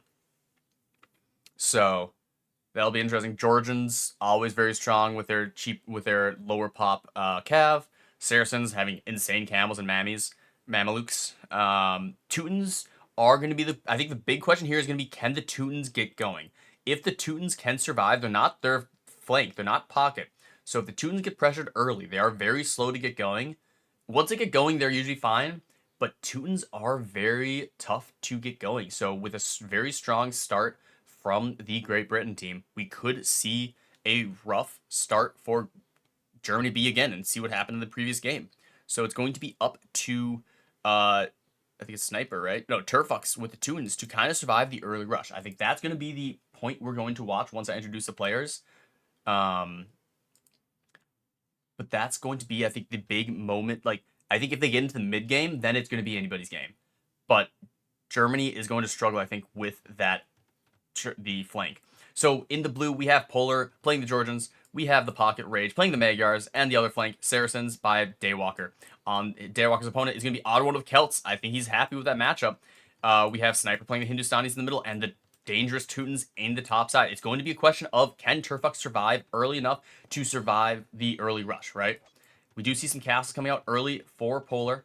Do we see any early eco kills? No really early eco kills. Maybe bought a little bit of idle eco time there. No rush in on this south side, but camels are going to come out for Daywalker, and this isn't Mitchie, so we're not going to be seeing Celt Paladins. We're going to be seeing infantry. We're going to be seeing castles. You see a couple halberdiers out, but immediately Otter going for a castle. That is a pretty quick castle, all things considered. Is going to get the wall up. Does he get? He gets the pretty solid walls here. Halberdiers are going to go block them, and does get a wall here, and does get the wall just in time. Otter, very nice quick walls here, traps the camels. Those halberdiers will pick them off pretty quickly. Very nicely played by Otter. Protects the rest of his units, and is going to get this castle up, and he's going to survive this early camel rush. Might lose a villager here, but saves one. Castle goes up. Very well played from Otter. On the top side, the Teutons have at least been able to get one castle up. They're going to get some barracks up.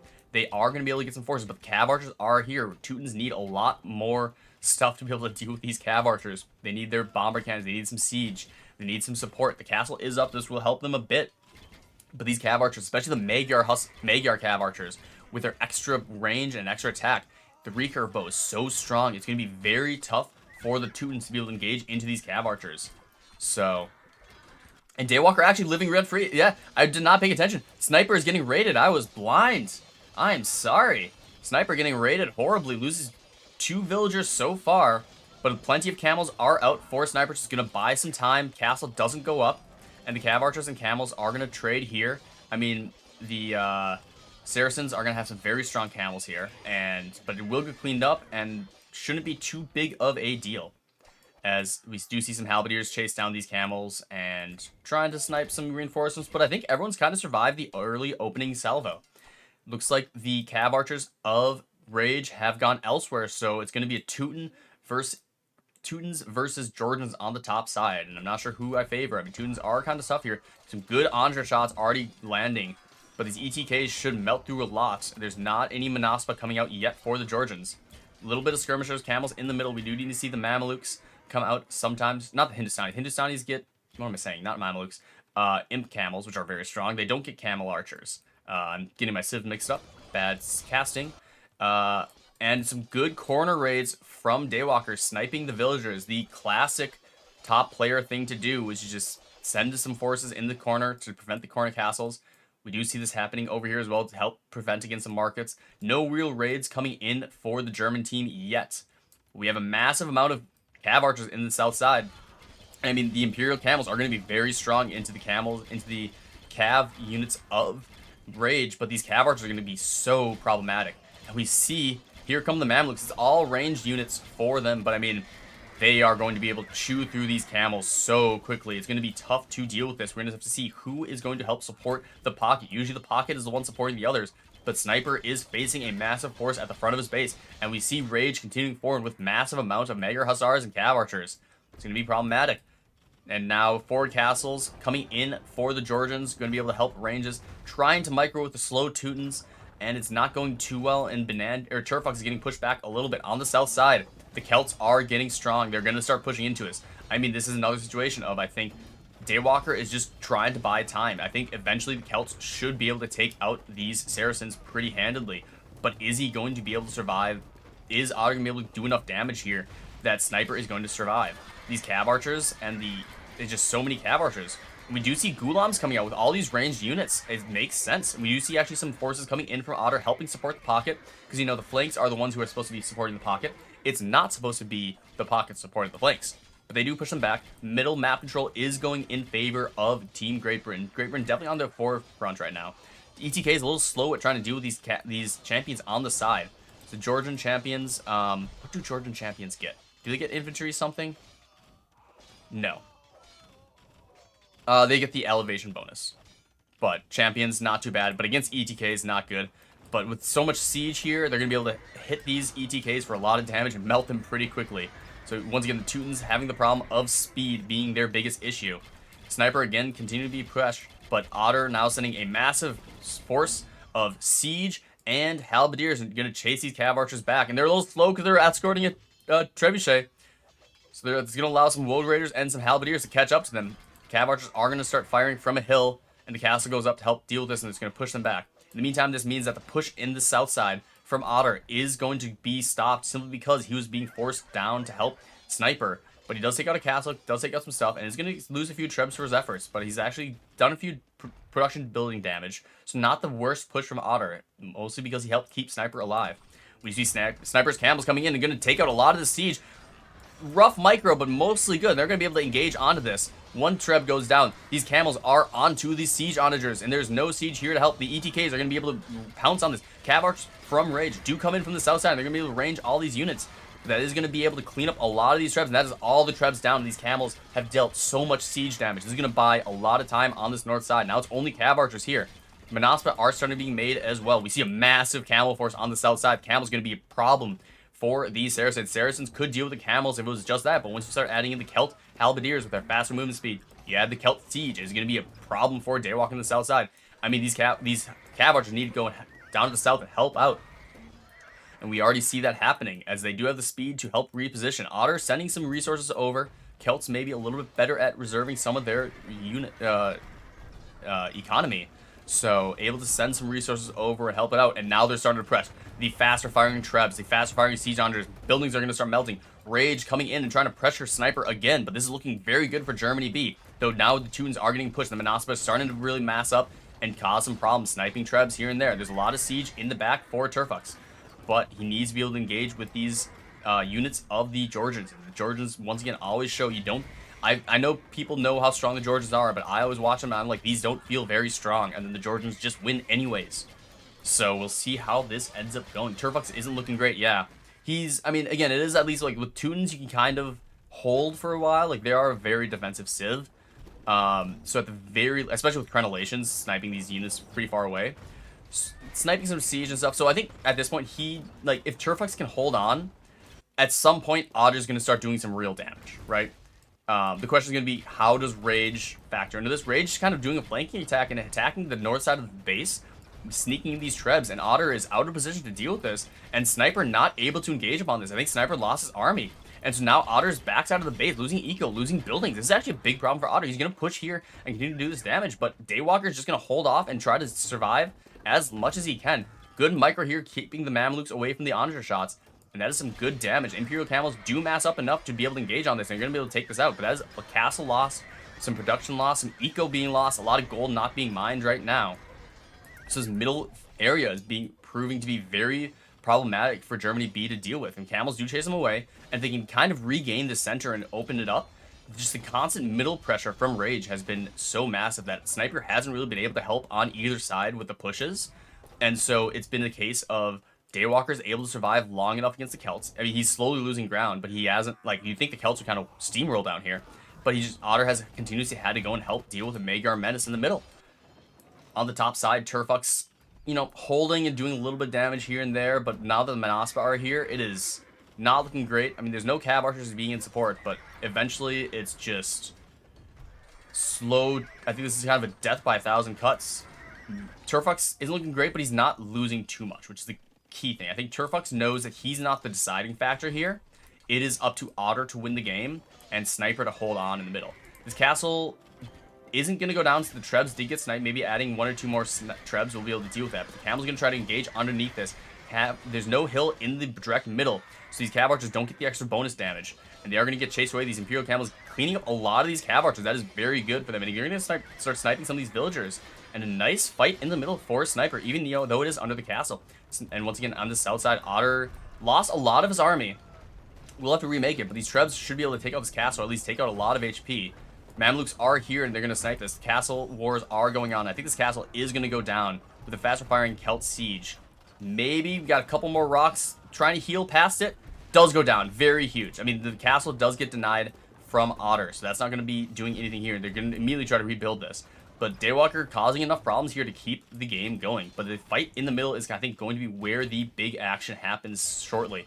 This castle has gone up to half HP. George's the ones that get the repair bonuses? No.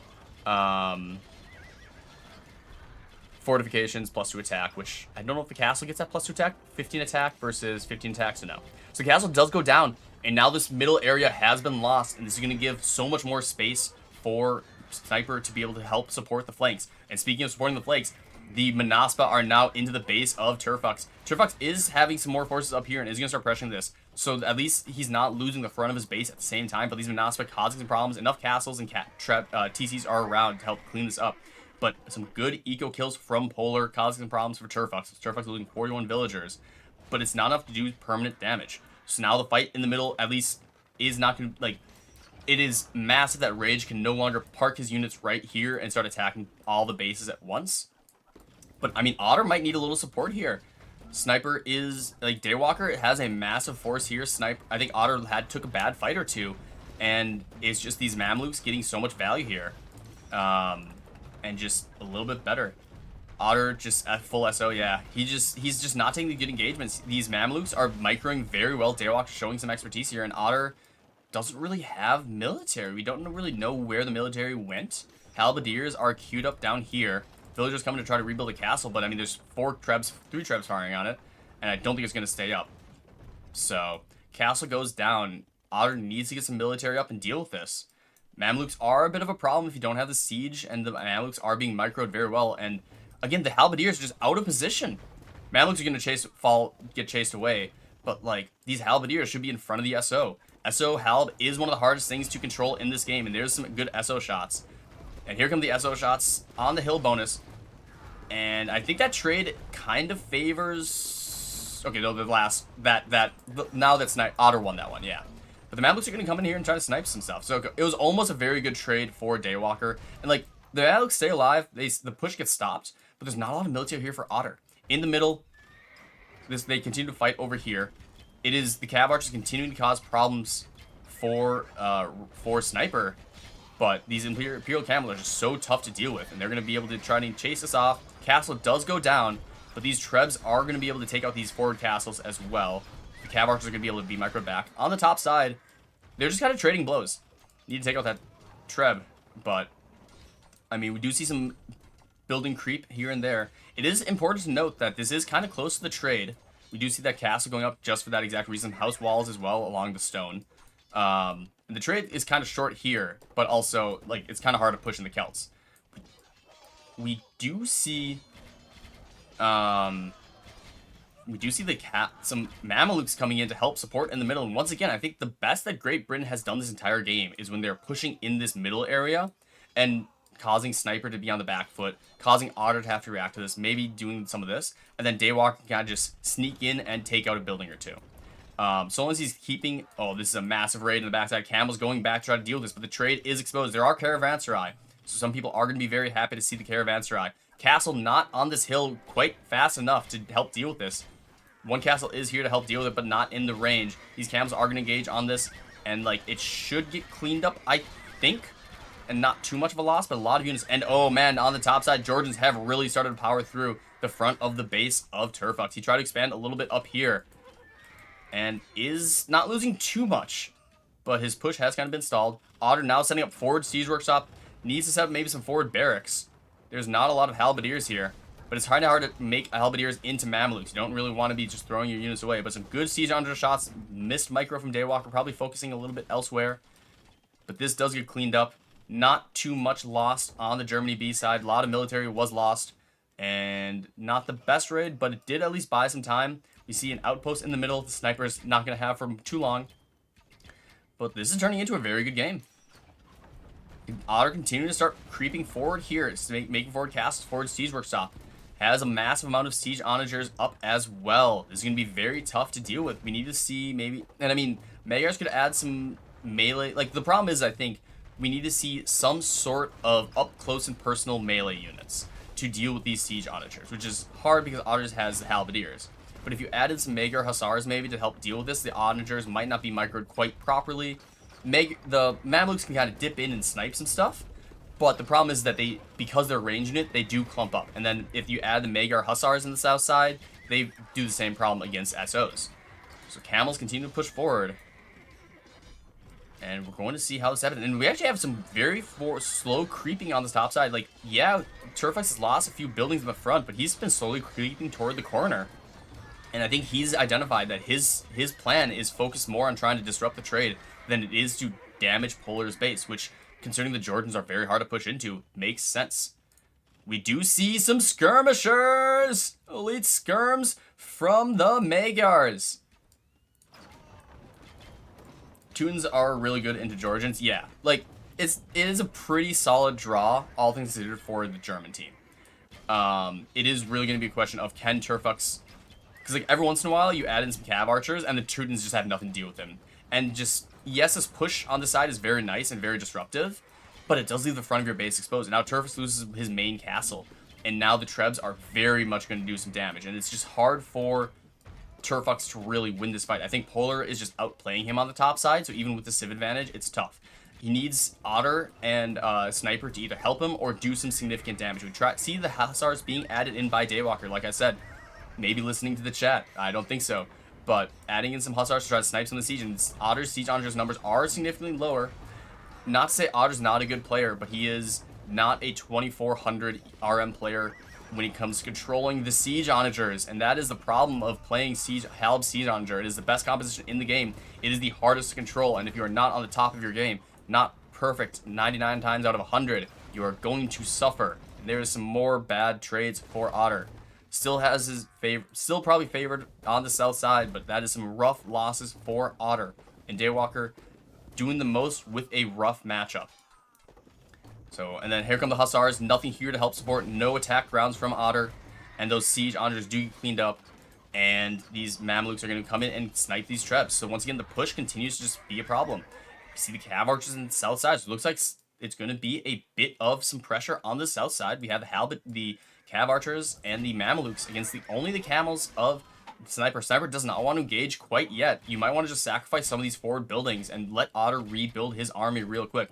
North side, we do see some more Manaspa raids. The Manaspa raids, very dangerous. Not a lot of castles in the base of Turfux. So, would love to see some more castles. This entire area is pretty heavily exposed. It looks like you're going to go maybe some split off to go range the farms. There's nothing really there to deal with them. These are going straight for the castle. There's plenty of castles protecting the trade.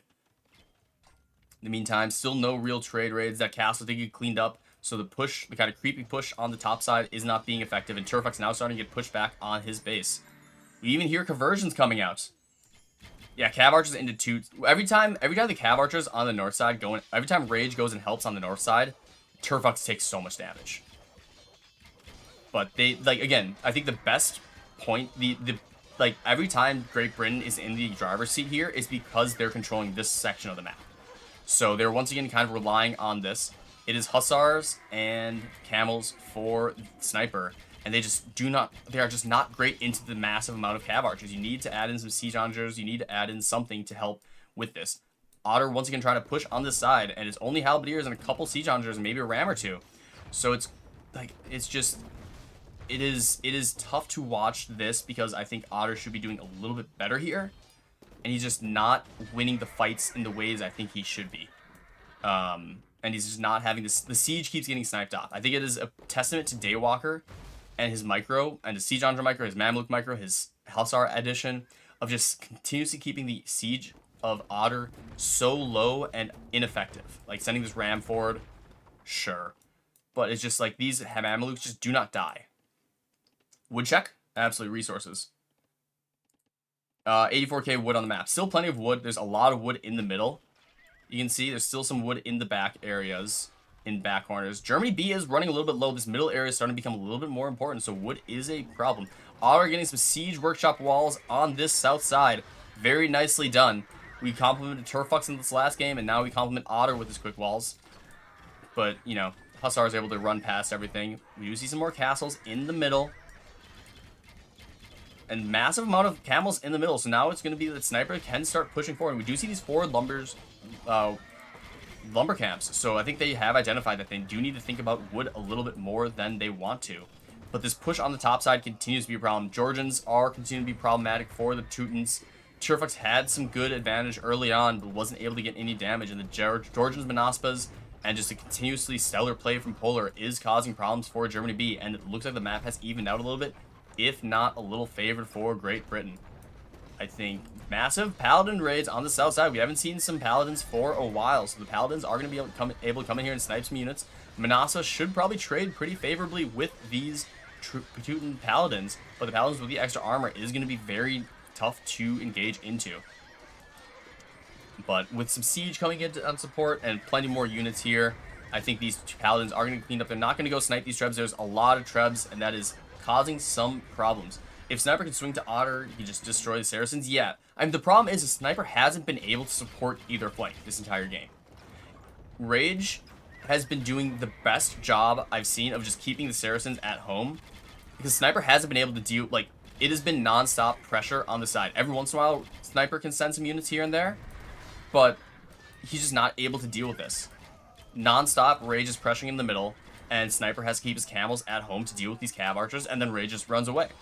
And so, like, if you add in camels on either side, if you add in anything, I think the game is almost over. But because Rage has kept Sniper in the entire map, or entire match, it just means that you're seeing 20 years of experience from Polar and Daywalker. I think they're both, like, super OGs, right? I know Daywalker is, like, a day one player. Polar, I believe, is also a very OG player. So they're just putting their years of experience here and slowly grinding their opponents down on the sides. And Rage is keeping Sniper at home. Though now Sniper is starting to push down into the middle and starting to take some middle control. But the Mamluks are going to come in here and they're just going to snipe a bunch of Trebs. So very well played from Daywalker. He's going to snipe these and he's probably going to run away. No, they're going to engage and try to win a little bit of a fight. And I mean, with the cav archers here as well, these camels aren't going to be able to do too much. But all the Trebs do go down. So, nice cleanup from Daywalker with the assist. And at the same time, he's still able to maintain a push. Still has some Mamluks down there to deal with these Halberdiers. And Otter is the one being pushed. Celts being pushed is not what you want to be seeing. Germany B, I think, was kind of relying on winning this. They used a lot of very, very powerful civs here. And they're going to be pushed back. And on the top side, we even see more damage from the Georgians. Turfox being pushed back more and more and doesn't have a lot of eco to fall back to. This might be it. You see the military number climbing for Germany A, or Great Britain A, and falling for Germany B. Almost doubled now for Great Britain A. And there's just so much military here. All these Manaspa causing problems. The Manaspa, just no real answer from the Teutons. Maybe adding some Paladins. But just non-stop trap. The siege play from both Daywalker and Polar has just been stellar. And Otter starting to lose on the south side. Needed a little bit of support from Sniper. But because of Rage's non-stop Cav Archer Micro, has just not been able to help support. So it is, like, Great Britain A, I think, is just fully outplaying every single position. And it is just putting on a show. This is such a great showing from Great Britain A. I think, like, it's a tale of three stories on both sides, right? Daywalker holding on against the Celt menace long enough to eventually win, but also, like, not fold immediately to the Celt siege. Turfox slowly but surely losing to the Georges, not able to take any trade damage, not get anything notable there. And then Rage just keeping Sniper at home. Like, the fact that Sniper, I cannot stress this enough, Sniper not being able to send his camels anywhere is just, you need to be supporting on one of these flanks. So, Otter trying to come and help support in the middle, but that's just going to expose it. Yeah, this has been the story is, like, if Otter is going to try to support Sniper, Daywalker has the speed and the mobility to just immediately pounce in, take a few buildings off. And, yeah, Sniper's playing this really well. He is holding his own. Like, Sniper's not any slouch. The problem is that in this game, I think they needed Sniper to be elsewhere. They can't have Sniper be at home. They need Sniper's forces elsewhere, and they just haven't been able to. Sniper's playing very well. Like, he hasn't lost, but it just means that he can't support as much as he needs to. And now Daywalker's pushing on the north side and the south side. Hussars, I mean, the Halberdiers are flanking this, so this army should get cleaned up, but a castle goes down, another castle should go down shortly as well. Okay, Mamluk's going to come in here and just wipe out a lot of the trade, even underneath this castle. They do clean up these Trebs, which is very nice, so more production won't be lost. But it also could be that these units could pick off these reinforcing siege onagers. But yeah, the Mamluks stand right in front of the trade, and they're just going to get so many kills here. We do finally see the camels going for a raid. Some nice little quick walls from Polar, trying to find some damage. Onager popping out, trying to get some shots here. So we could see some damage here for Germany B, but I think it's a little bit too late. They haven't really done any raids this entire game from what we've noticed. Like, this is a very big raid and going to be a problem. This Manaspa aren't great into Imperial camels. But it should get cleaned up pretty quickly. These Mamelukes continuing to cause problems, being chased by these halberdiers in the castle. So a lot of forces trade has been cleaned up. But I mean, Otter has lost a lot of production, has a lot of siege and units, and there's Germany B isn't out of this game. But it's just the Cav Archers and Mamelukes staying alive for so long. Like, this squad has 128 kills from this Cav Archers. Just generating so much value over the game and not having to rebuild anything. And then their trade has been mostly untouched. So, we can get a quick wood check. 35k wood left on the map. We can zoom out. We're seeing a lot of resources being sent elsewhere. I mean, there's one wood back here. Wood in the middle. And I mean, that's the other thing is that, like, with Sniper being pushed back to here most of this game, these forward woods have been able to be taken by Germany B, whereas Great Britain was able to take all the wood in the front side, right? They've had so much space to expand, so much area to kind of pressure. And yeah, now we see everyone kind of joining together for a massive fight. No Otter, but we see the Mamelukes, we see the Cav Archers, we see some siege from the Georgians, we see the camels engage, and the Paladins. So this is going to get a nice little engagement here. They're going to clump up here on the hill, hop into the castle. We need to see the camels. They gotta pop them back out. Pop them back out on the other side. Actually, I don't think they can pop it out. It has to be Polar who has to pop them out, right? So those camel, like, yeah, it's gonna mean the castle fires a lot of shots, but I think you want those camel archers doing something else. But he's gonna keep them alive, which is very nice.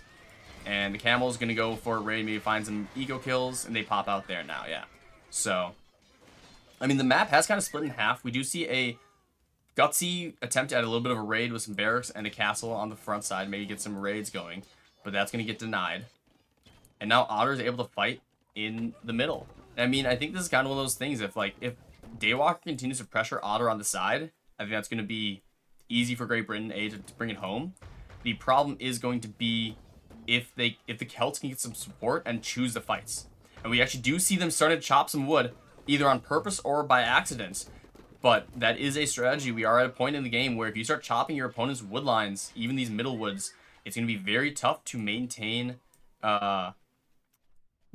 your forces. So wood is a serious issue for Team Germany.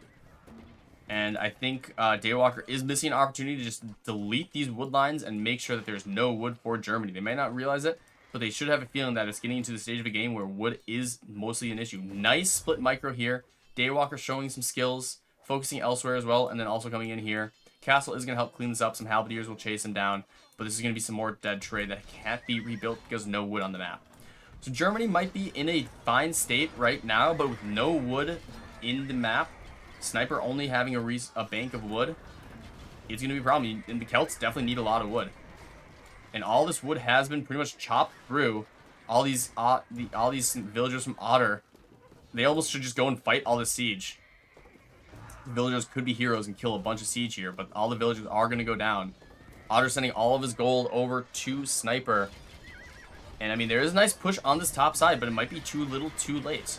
We can do a quick trade check. 34, 57, 53, 56, 40,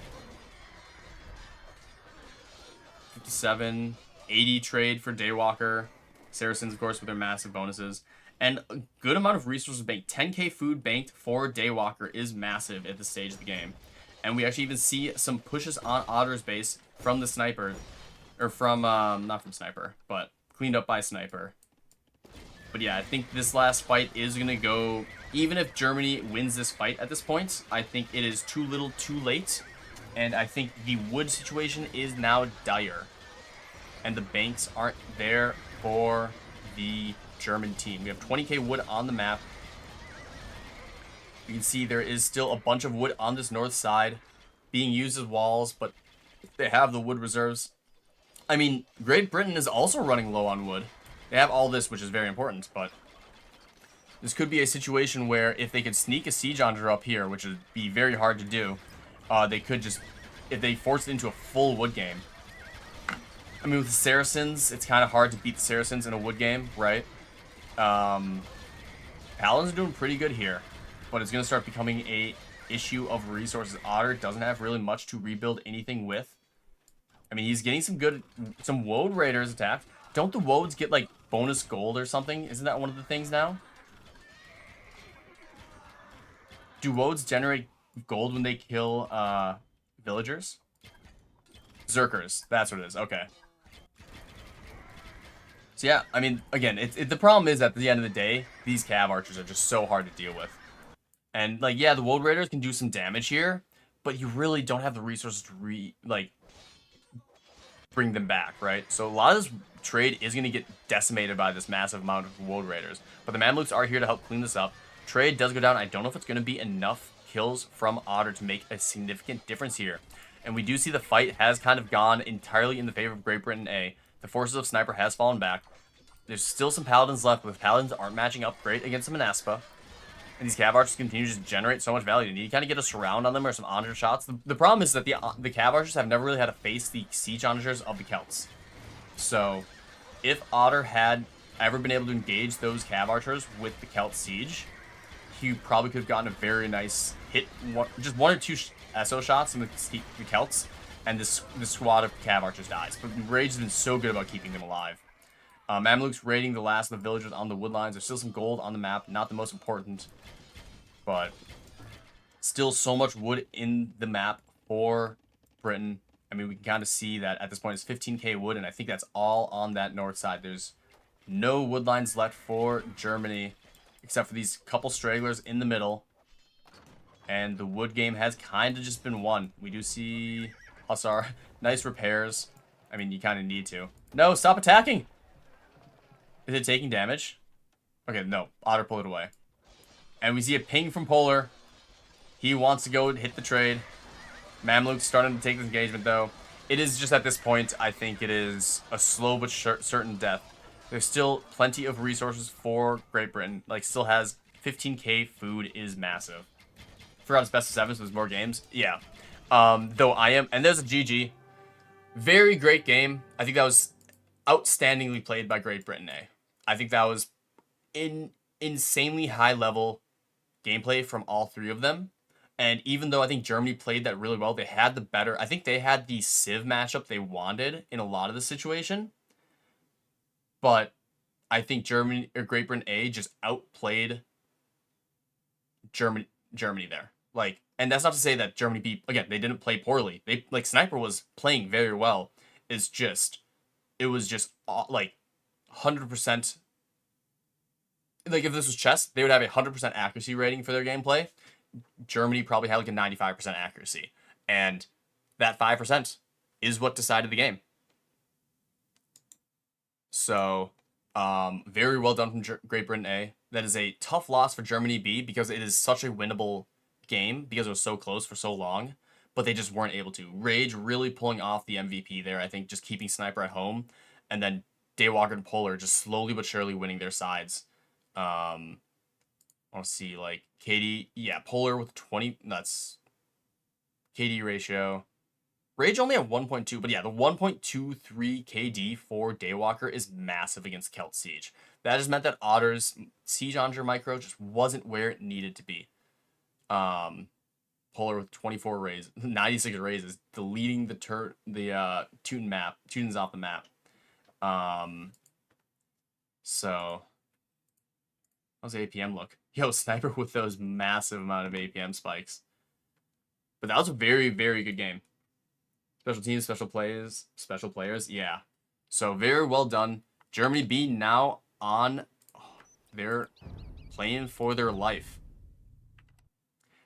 Like, and outside of the Huns rush, none of the other two games weren't bowling getting rolled over, right? Game 1 and Game 4, very solid gameplay from the Germans. So,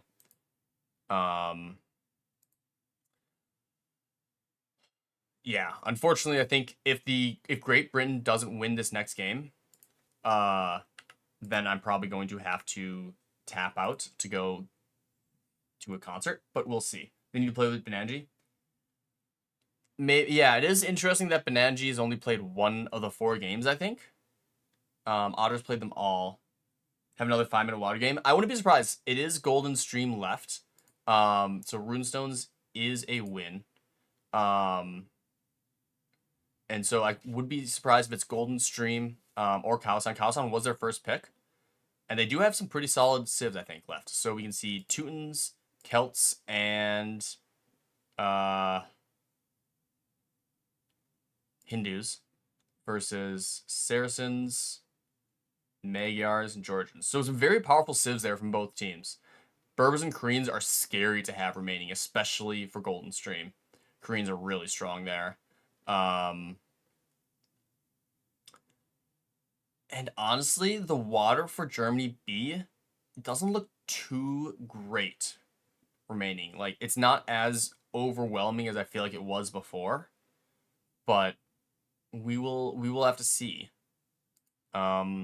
See what is happening next. I wouldn't be surprised if they also are taking a breather between that, not because they want to delay everything, but because it's been a long game. It's been 2 hours already, so a little bio break here and there wouldn't be the most unreasonable thing.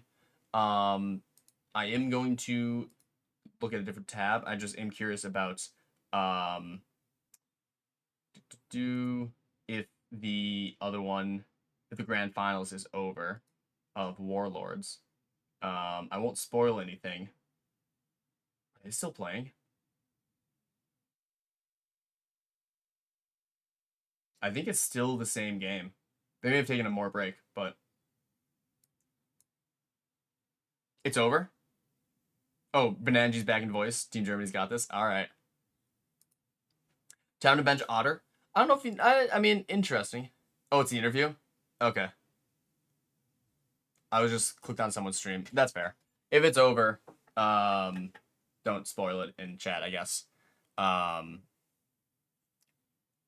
Yeah, I mean, I wouldn't be surprised. Like, Otter could bench himself in the sense of maybe got tilted. Losing with Celts does feel bad.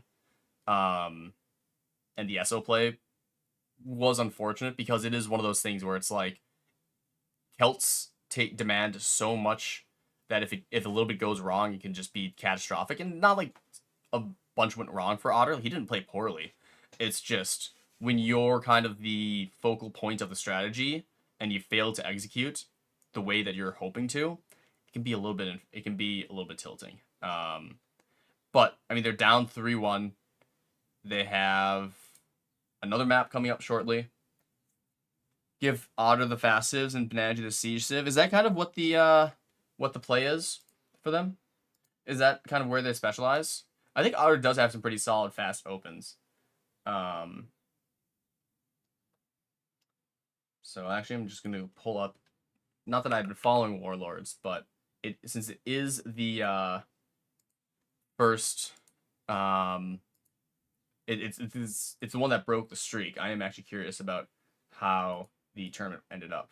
So, ongoing. I assume it's been finished. Yeah. Okay, so it has finished. What was the final thing? Okay. Okay, I see what the score is. Play less talking. Hey, if I could. Hey, you got your wish. No, they're just recreating. Never mind. I take it back. Leash, LSD, Hydra, Tempo, Ranger, Riker, Poka, Oya-chan. I do appreciate Japan and Great Britain C playing, or was it Great Britain B? I forget which Great Britain it was, but they played a show match because they both had buys. So, a little bit of a snooze, yeah. Anti-climax games. I'm always worried that there's a issue with Spectator and I miss it. Cause I've done that before, like with the Switzerland the Switzerland I'm trying to remember what the game was where I missed game 1, had to get a wreck, and then I didn't realize game 5 was going because I assumed something. It was crazy. Games would be longer on average. But still, yeah. This is definitely not the one. Mitch with fixed V2. Interesting. Ring of Water. All sorts of fun stuff. Alright, there we go. Going back to Runestones, looks like. We're not gentlemaning back to Runestones. I will not allow that. What little admin power I have. I appreciate a good Runestones game. I don't want multiple Runestones games. It looks like Benanji is tapping in.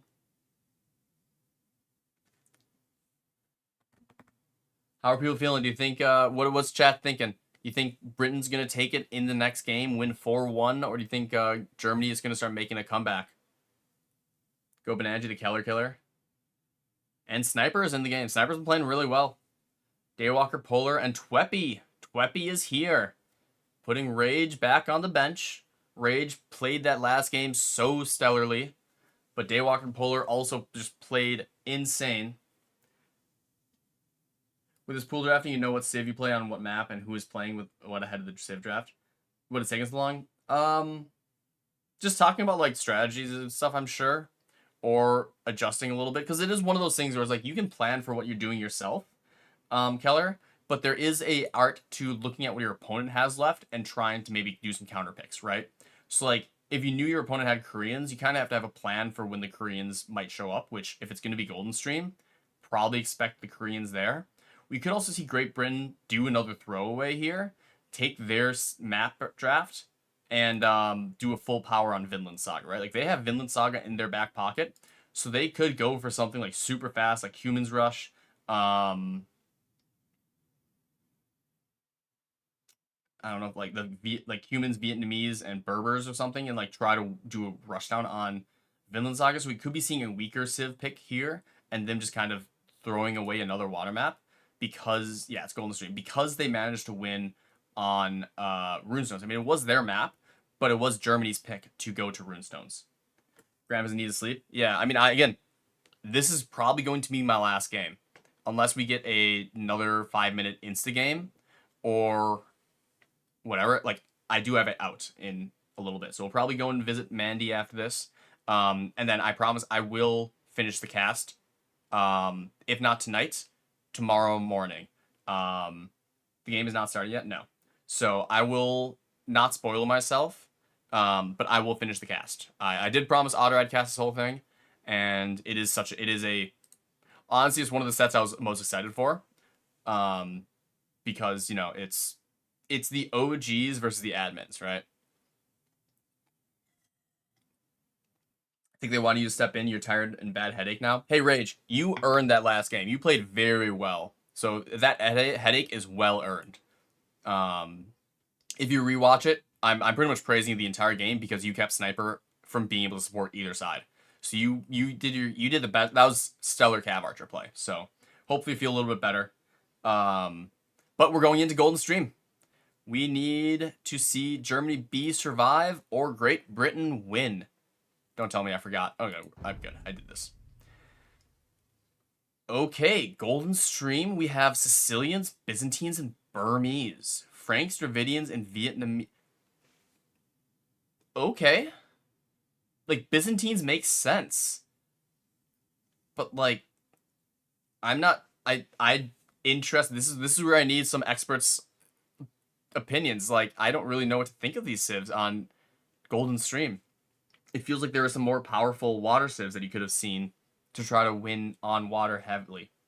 Like, I think Koreans could have been played here very well, but I guess they're saving the Koreans for another map. Ellie is good versus water units. Okay, that does make sense. So we do have the double elephants from Team Great Britain and the Franks, the classic. Sicilians with the donjons all along the water can be annoying. Koreans should have been played. Yeah, that I feel like that's a mistake. It does mean that they save for another one, and with kind of a game in hand, they kind of can afford to take that and save a little bit more of a power civ. So these are some weaker civs, I think, from what they have remaining. Byzantines make sense. Burmese have elephants. Sicilians is the interesting one. So we'll have to see how this plays. But I am excited. I would like to see, I think, Germany take this one just to continue playing. I won't be able to finish spectating it, but it should be a fantastic set, right? Koreans are A, B tier on land and God tier on water. Yeah, especially because this is like the most hybrid of the water maps. I mean, there is Kawasan next, right? But in this game, we have Great Britain up 3-1. Germany B trying to survive with their tournament life on the line. If they lose, they are eliminated. Great Britain trying to bring home and make it to the round of 8. We have Daywalker with the Franks. We have his pocket, or his flank, Twepy, and his other pocket is Polar with the Dravidians. On the other side, we have Otter playing the Burmese. We have the flank of Benanji with the Byzantines fires, and Sniper playing the Sicilians. See if there's any early eco kills, because that can make a massive difference when it comes to getting onto water. But looks like there's not too much pressure going on from anyone so far. Maybe a little bit of pressure over here from Benanji. Doesn't get his Vil Snipe, almost gets one, but at least does delay some of the production. So Doc's not going up quite yet. We do see a castle, and alright, Twepy is going to be the first to try to get onto water. Actually, and yeah, the camels are going to come forward. Going to start raiding. Looks like Benanji is going straight to Daywalker to try to raid some of the base. We do see Paladins coming forward, maybe trying to think about raiding a little bit of Benanji's base, so it's going to be a little bit of a pocket war. We do see a villager out exposed, can't quick wall because these farms are placed. So that's going to be a nice little Vil Snipe for Daywalker with his light cav. It's a little sloppy play there from Benanji, a little bit over eager to set up his eco. And he's going to find another one as the villager goes out. So this light cav getting so much value here. No reaction from Benanji. Benanji losing villagers left, right. He's going for a third kill. Still no reaction, no camels. This light cav raining havoc. A fourth kill is on the way. Oh no, Benanji finally a reaction. 2. Doesn't get the fourth kill, but that light cav. 3 kills, massive. Massive. It's going to set Benanji back so much there. But Benanji has gotten 2 kills himself. There is some problems down here. He has managed to snipe a few villagers. He's going to get another snipe here. So Benanji causing some damage of his own. Is losing some more at home as well, though. So Daywalker, I think, winning that trade a little bit, is sniping the villagers at the dock. Does get another kill, so 7 kills so far. Daywalker coming out on top there a little bit. Some fires are out, but the elephant archers are going to be a problem with some spears. Elephants versus elephants on this side. A lot of meat slapping against each other. On this north side, Sicilians are going to get pushed into by elephants. I think the Sicilians should be fine against elephants once they add the extra siege. They get the fortifications go faster. Knights are stronger, but soldiers receive bonus. Yeah, they have good siege, they just don't have any siege bonuses. But the donjons are going to cause problems. It's going to be hard to push into it. But they haven't really gone to their water yet. We do see the camels coming forward here to help deal with these elephants. And on the south side, we do see the fast fires of the Byzantines trying to engage and win the water. And it looks like Germany B has at least kind of won the water. On this side, we do see the docks. In the backside, we see the Thurisdides. I don't know how good those things are, but they are beautiful. They are massive. And they have 250 HP. How do they engage into fast fire ships? Byzantines are just going to patrol there, and they're not going to engage. I think any ship is going to be very good against the fast fires when they're just standing in place. But Halberd is going to try to engage on here. The Paladins engage in the fast fires, so a little bit of a flank maneuver, and the Elephants and Paladins here are going to cause problems. Daywalker has a massive amount of military and just causing problems all over. Has some ships in the middle as well on this left side. I mean, this is a big push from the Sicilians with the support of Benanji. Looks like he's going to try to get some damage on this side before helping out on the right side. So Otter needs to survive against 2v1. Is losing some water. Has the Trebs being sniped by these Paladins. Probably wasn't expecting the massive Paladin pushback. And this is going to be a nice cleanup for the Great Britain team. And the castle does stay up, so I don't think he found the damage he needs to. Otter needs to dock on this north side to try to get back onto the water. But these ships are going to cause some problems. Daywalker's going to have some ships in the middle of the reinforcement lines, and that is going to be hard for Benanji to help support on the south side. So Otter is going to stuck against dealing with these elephants, archers, and the Thurisdides. That's going to be tough. But on this north side, I mean, some fast fires are coming over here. I'd love to see some demos. I think on Golden Stream especially we can see some demos. And here's the demos. There is some demo shots from Twepy, adding them and hearing the caster ask for them. And, I mean, this is kind of being pushed back, but Benanji no longer able to support on the sides. So this is a little bit of a standstill right here as they chase, they look at each other. Some cannon galleons do come out to try to range some of these buildings and donjons, but there's a lot to make a way through before they can start pressuring the base. So, on this side, Otter is starting to lose ground a little bit. Daywalker is causing problems here, is keeping Benanji at home. Once again, I think the story of the past 2 games at least, has been the fact that this pockets of Germany B have been forced to stay at home and defend themselves and make sure that the middle map isn't completely taken over by the pocket of Great Britain A. And that just means that on one of the flanks, Great Britain A can just start pushing heavily and start winning. And we see this happening down here. Otter being pushed back, not able to win against the Elephant Archers of the Dravidians. The Trebs and the Thurisdides just taking a really good engagement here with a Paladin support from Daywalker at the exact right time.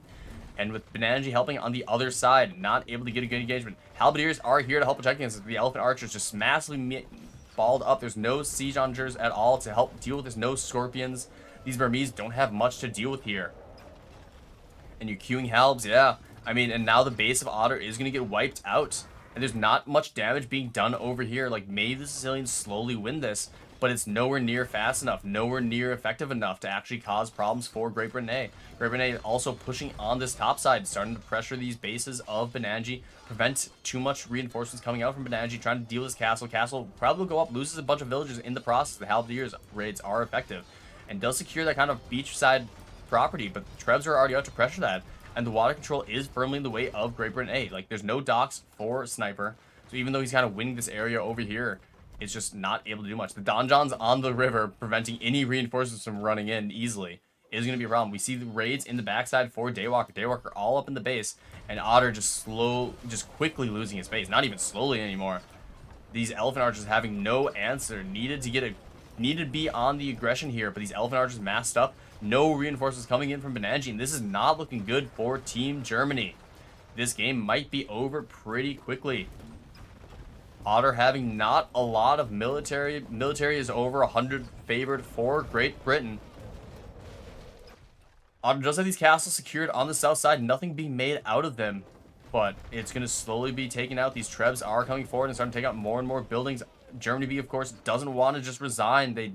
This is their tournament life on the lines. They want to hang in there and try to mount a comeback, but it's looking very unlikely. We now see Daywalker moving in to harass the eco of Sniper, and there's a bunch of Sicilian Halberdiers here, so that should be helped. This should be kind of pushed away, but there's just no support coming anywhere. This is when you need to start adding in some demos. When your ships are right outside the docks, you just add in a few demos, and it wipes them out pretty quickly. The fast fires are pretty good. They're going to do a pretty good engagement here. Actually, they are doing way better than I expected, so not the worst. So they're actually going to do really well there. I take it back. Byzantine fast fires are insane. Castle goes down. Cannon Gallon's doing some damage here.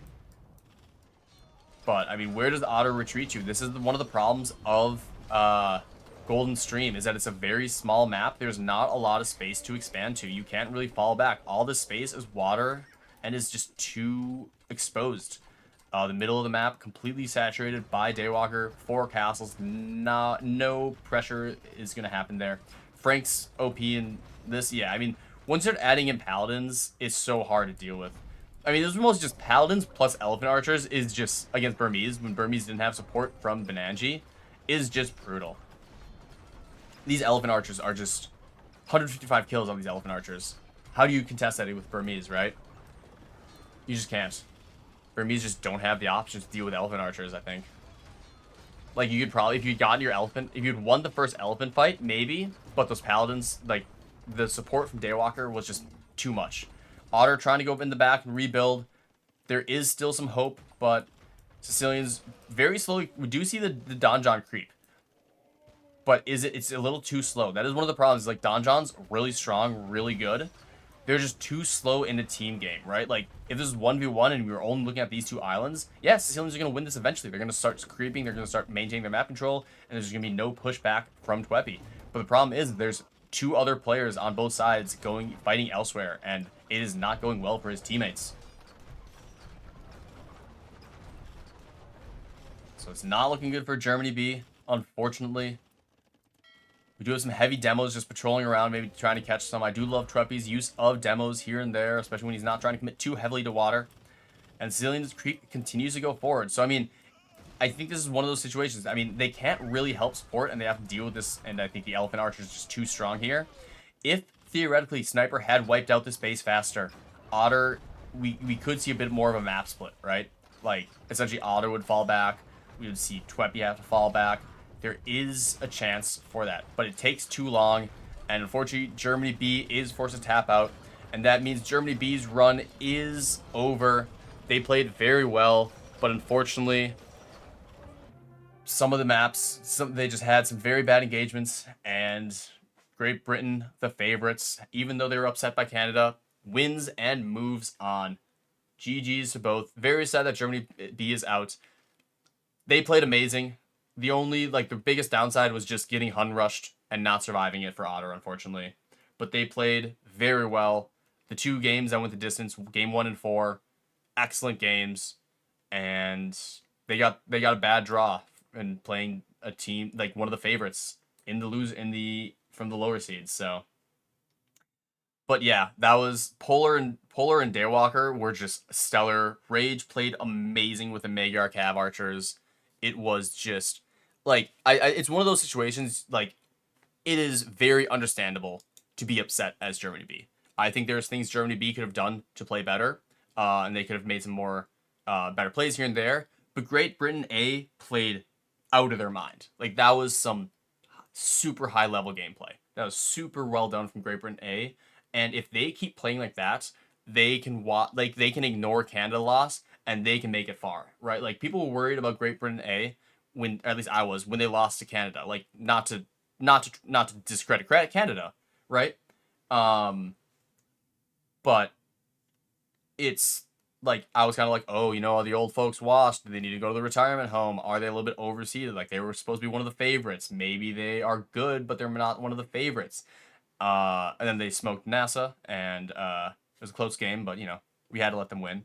But they in this game, it just shows why they're one of the favorites in this tournament. And they kind of bounced back from that Canada loss, and frankly, kind of dominated Germany. Like not dominated them, they just outplayed them at a very high level. And when you're playing that strongly, it is hard to go up against it.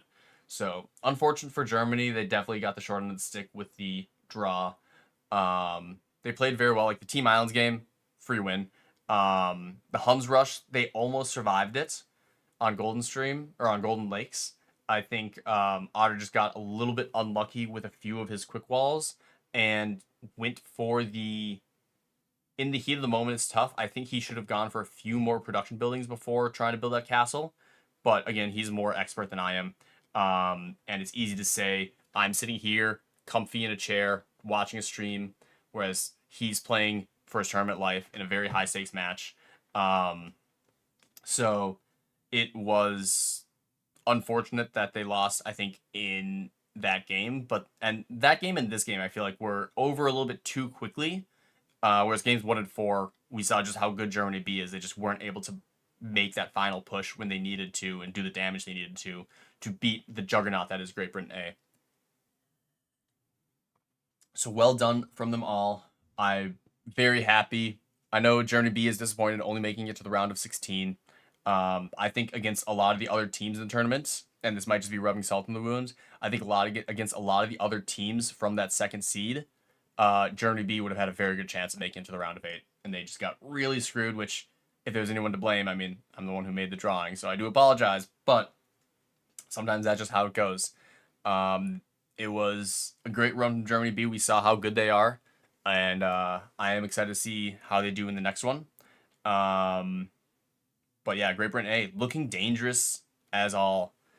So we can go over and we can look at challenge. So Germany B 1, Great Britain 4. So Great Britain A is going to be moving on. They'll be playing the winner of Austria and Mexico. The winner of the game, I think that was just scheduled. And that is 11 hours, Monday 6 GMT. So I'll update the calendar with that quickly. But they'll be playing the winner of that. There's a few other games I haven't updated yet, but yeah, unfortunately, Germany B. This does mean Otter has more time to cast and start entering some other tournaments. But I really do hope that Germany B knows just how well they played. Ash will be a grandpa in a few months. Congrats, Rage. 8 a.m. gaming for the Austrians. You gotta do what you gotta do on a Monday, right?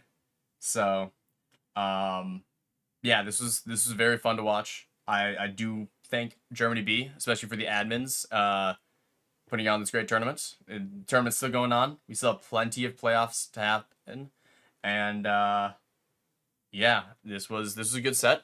I think it was closer than the score shows. You take away. I mean, you take away Team Islands and Team Islands and the Huns Rush. I guess you could count as a wash. Maybe the Golden Stream game a little bit, but it was very well. It was a very, very good game, despite the fact that it only went to 5 games. I was very happy with how this game played out. I know it's not the result that some people were hoping for, but it is hard to bet against Great Britain when, even if they look shaky in the group stage, they are showing that they have put in some more practice, put in some more effort, really focused up, and they're all firing at all their cylinders. So, GG to all of them. GG to Great Britain. Hope to see Germany make a run next year. I want them to make round of 8 next year. I think they absolutely can if they keep the team together. We'll see how it goes.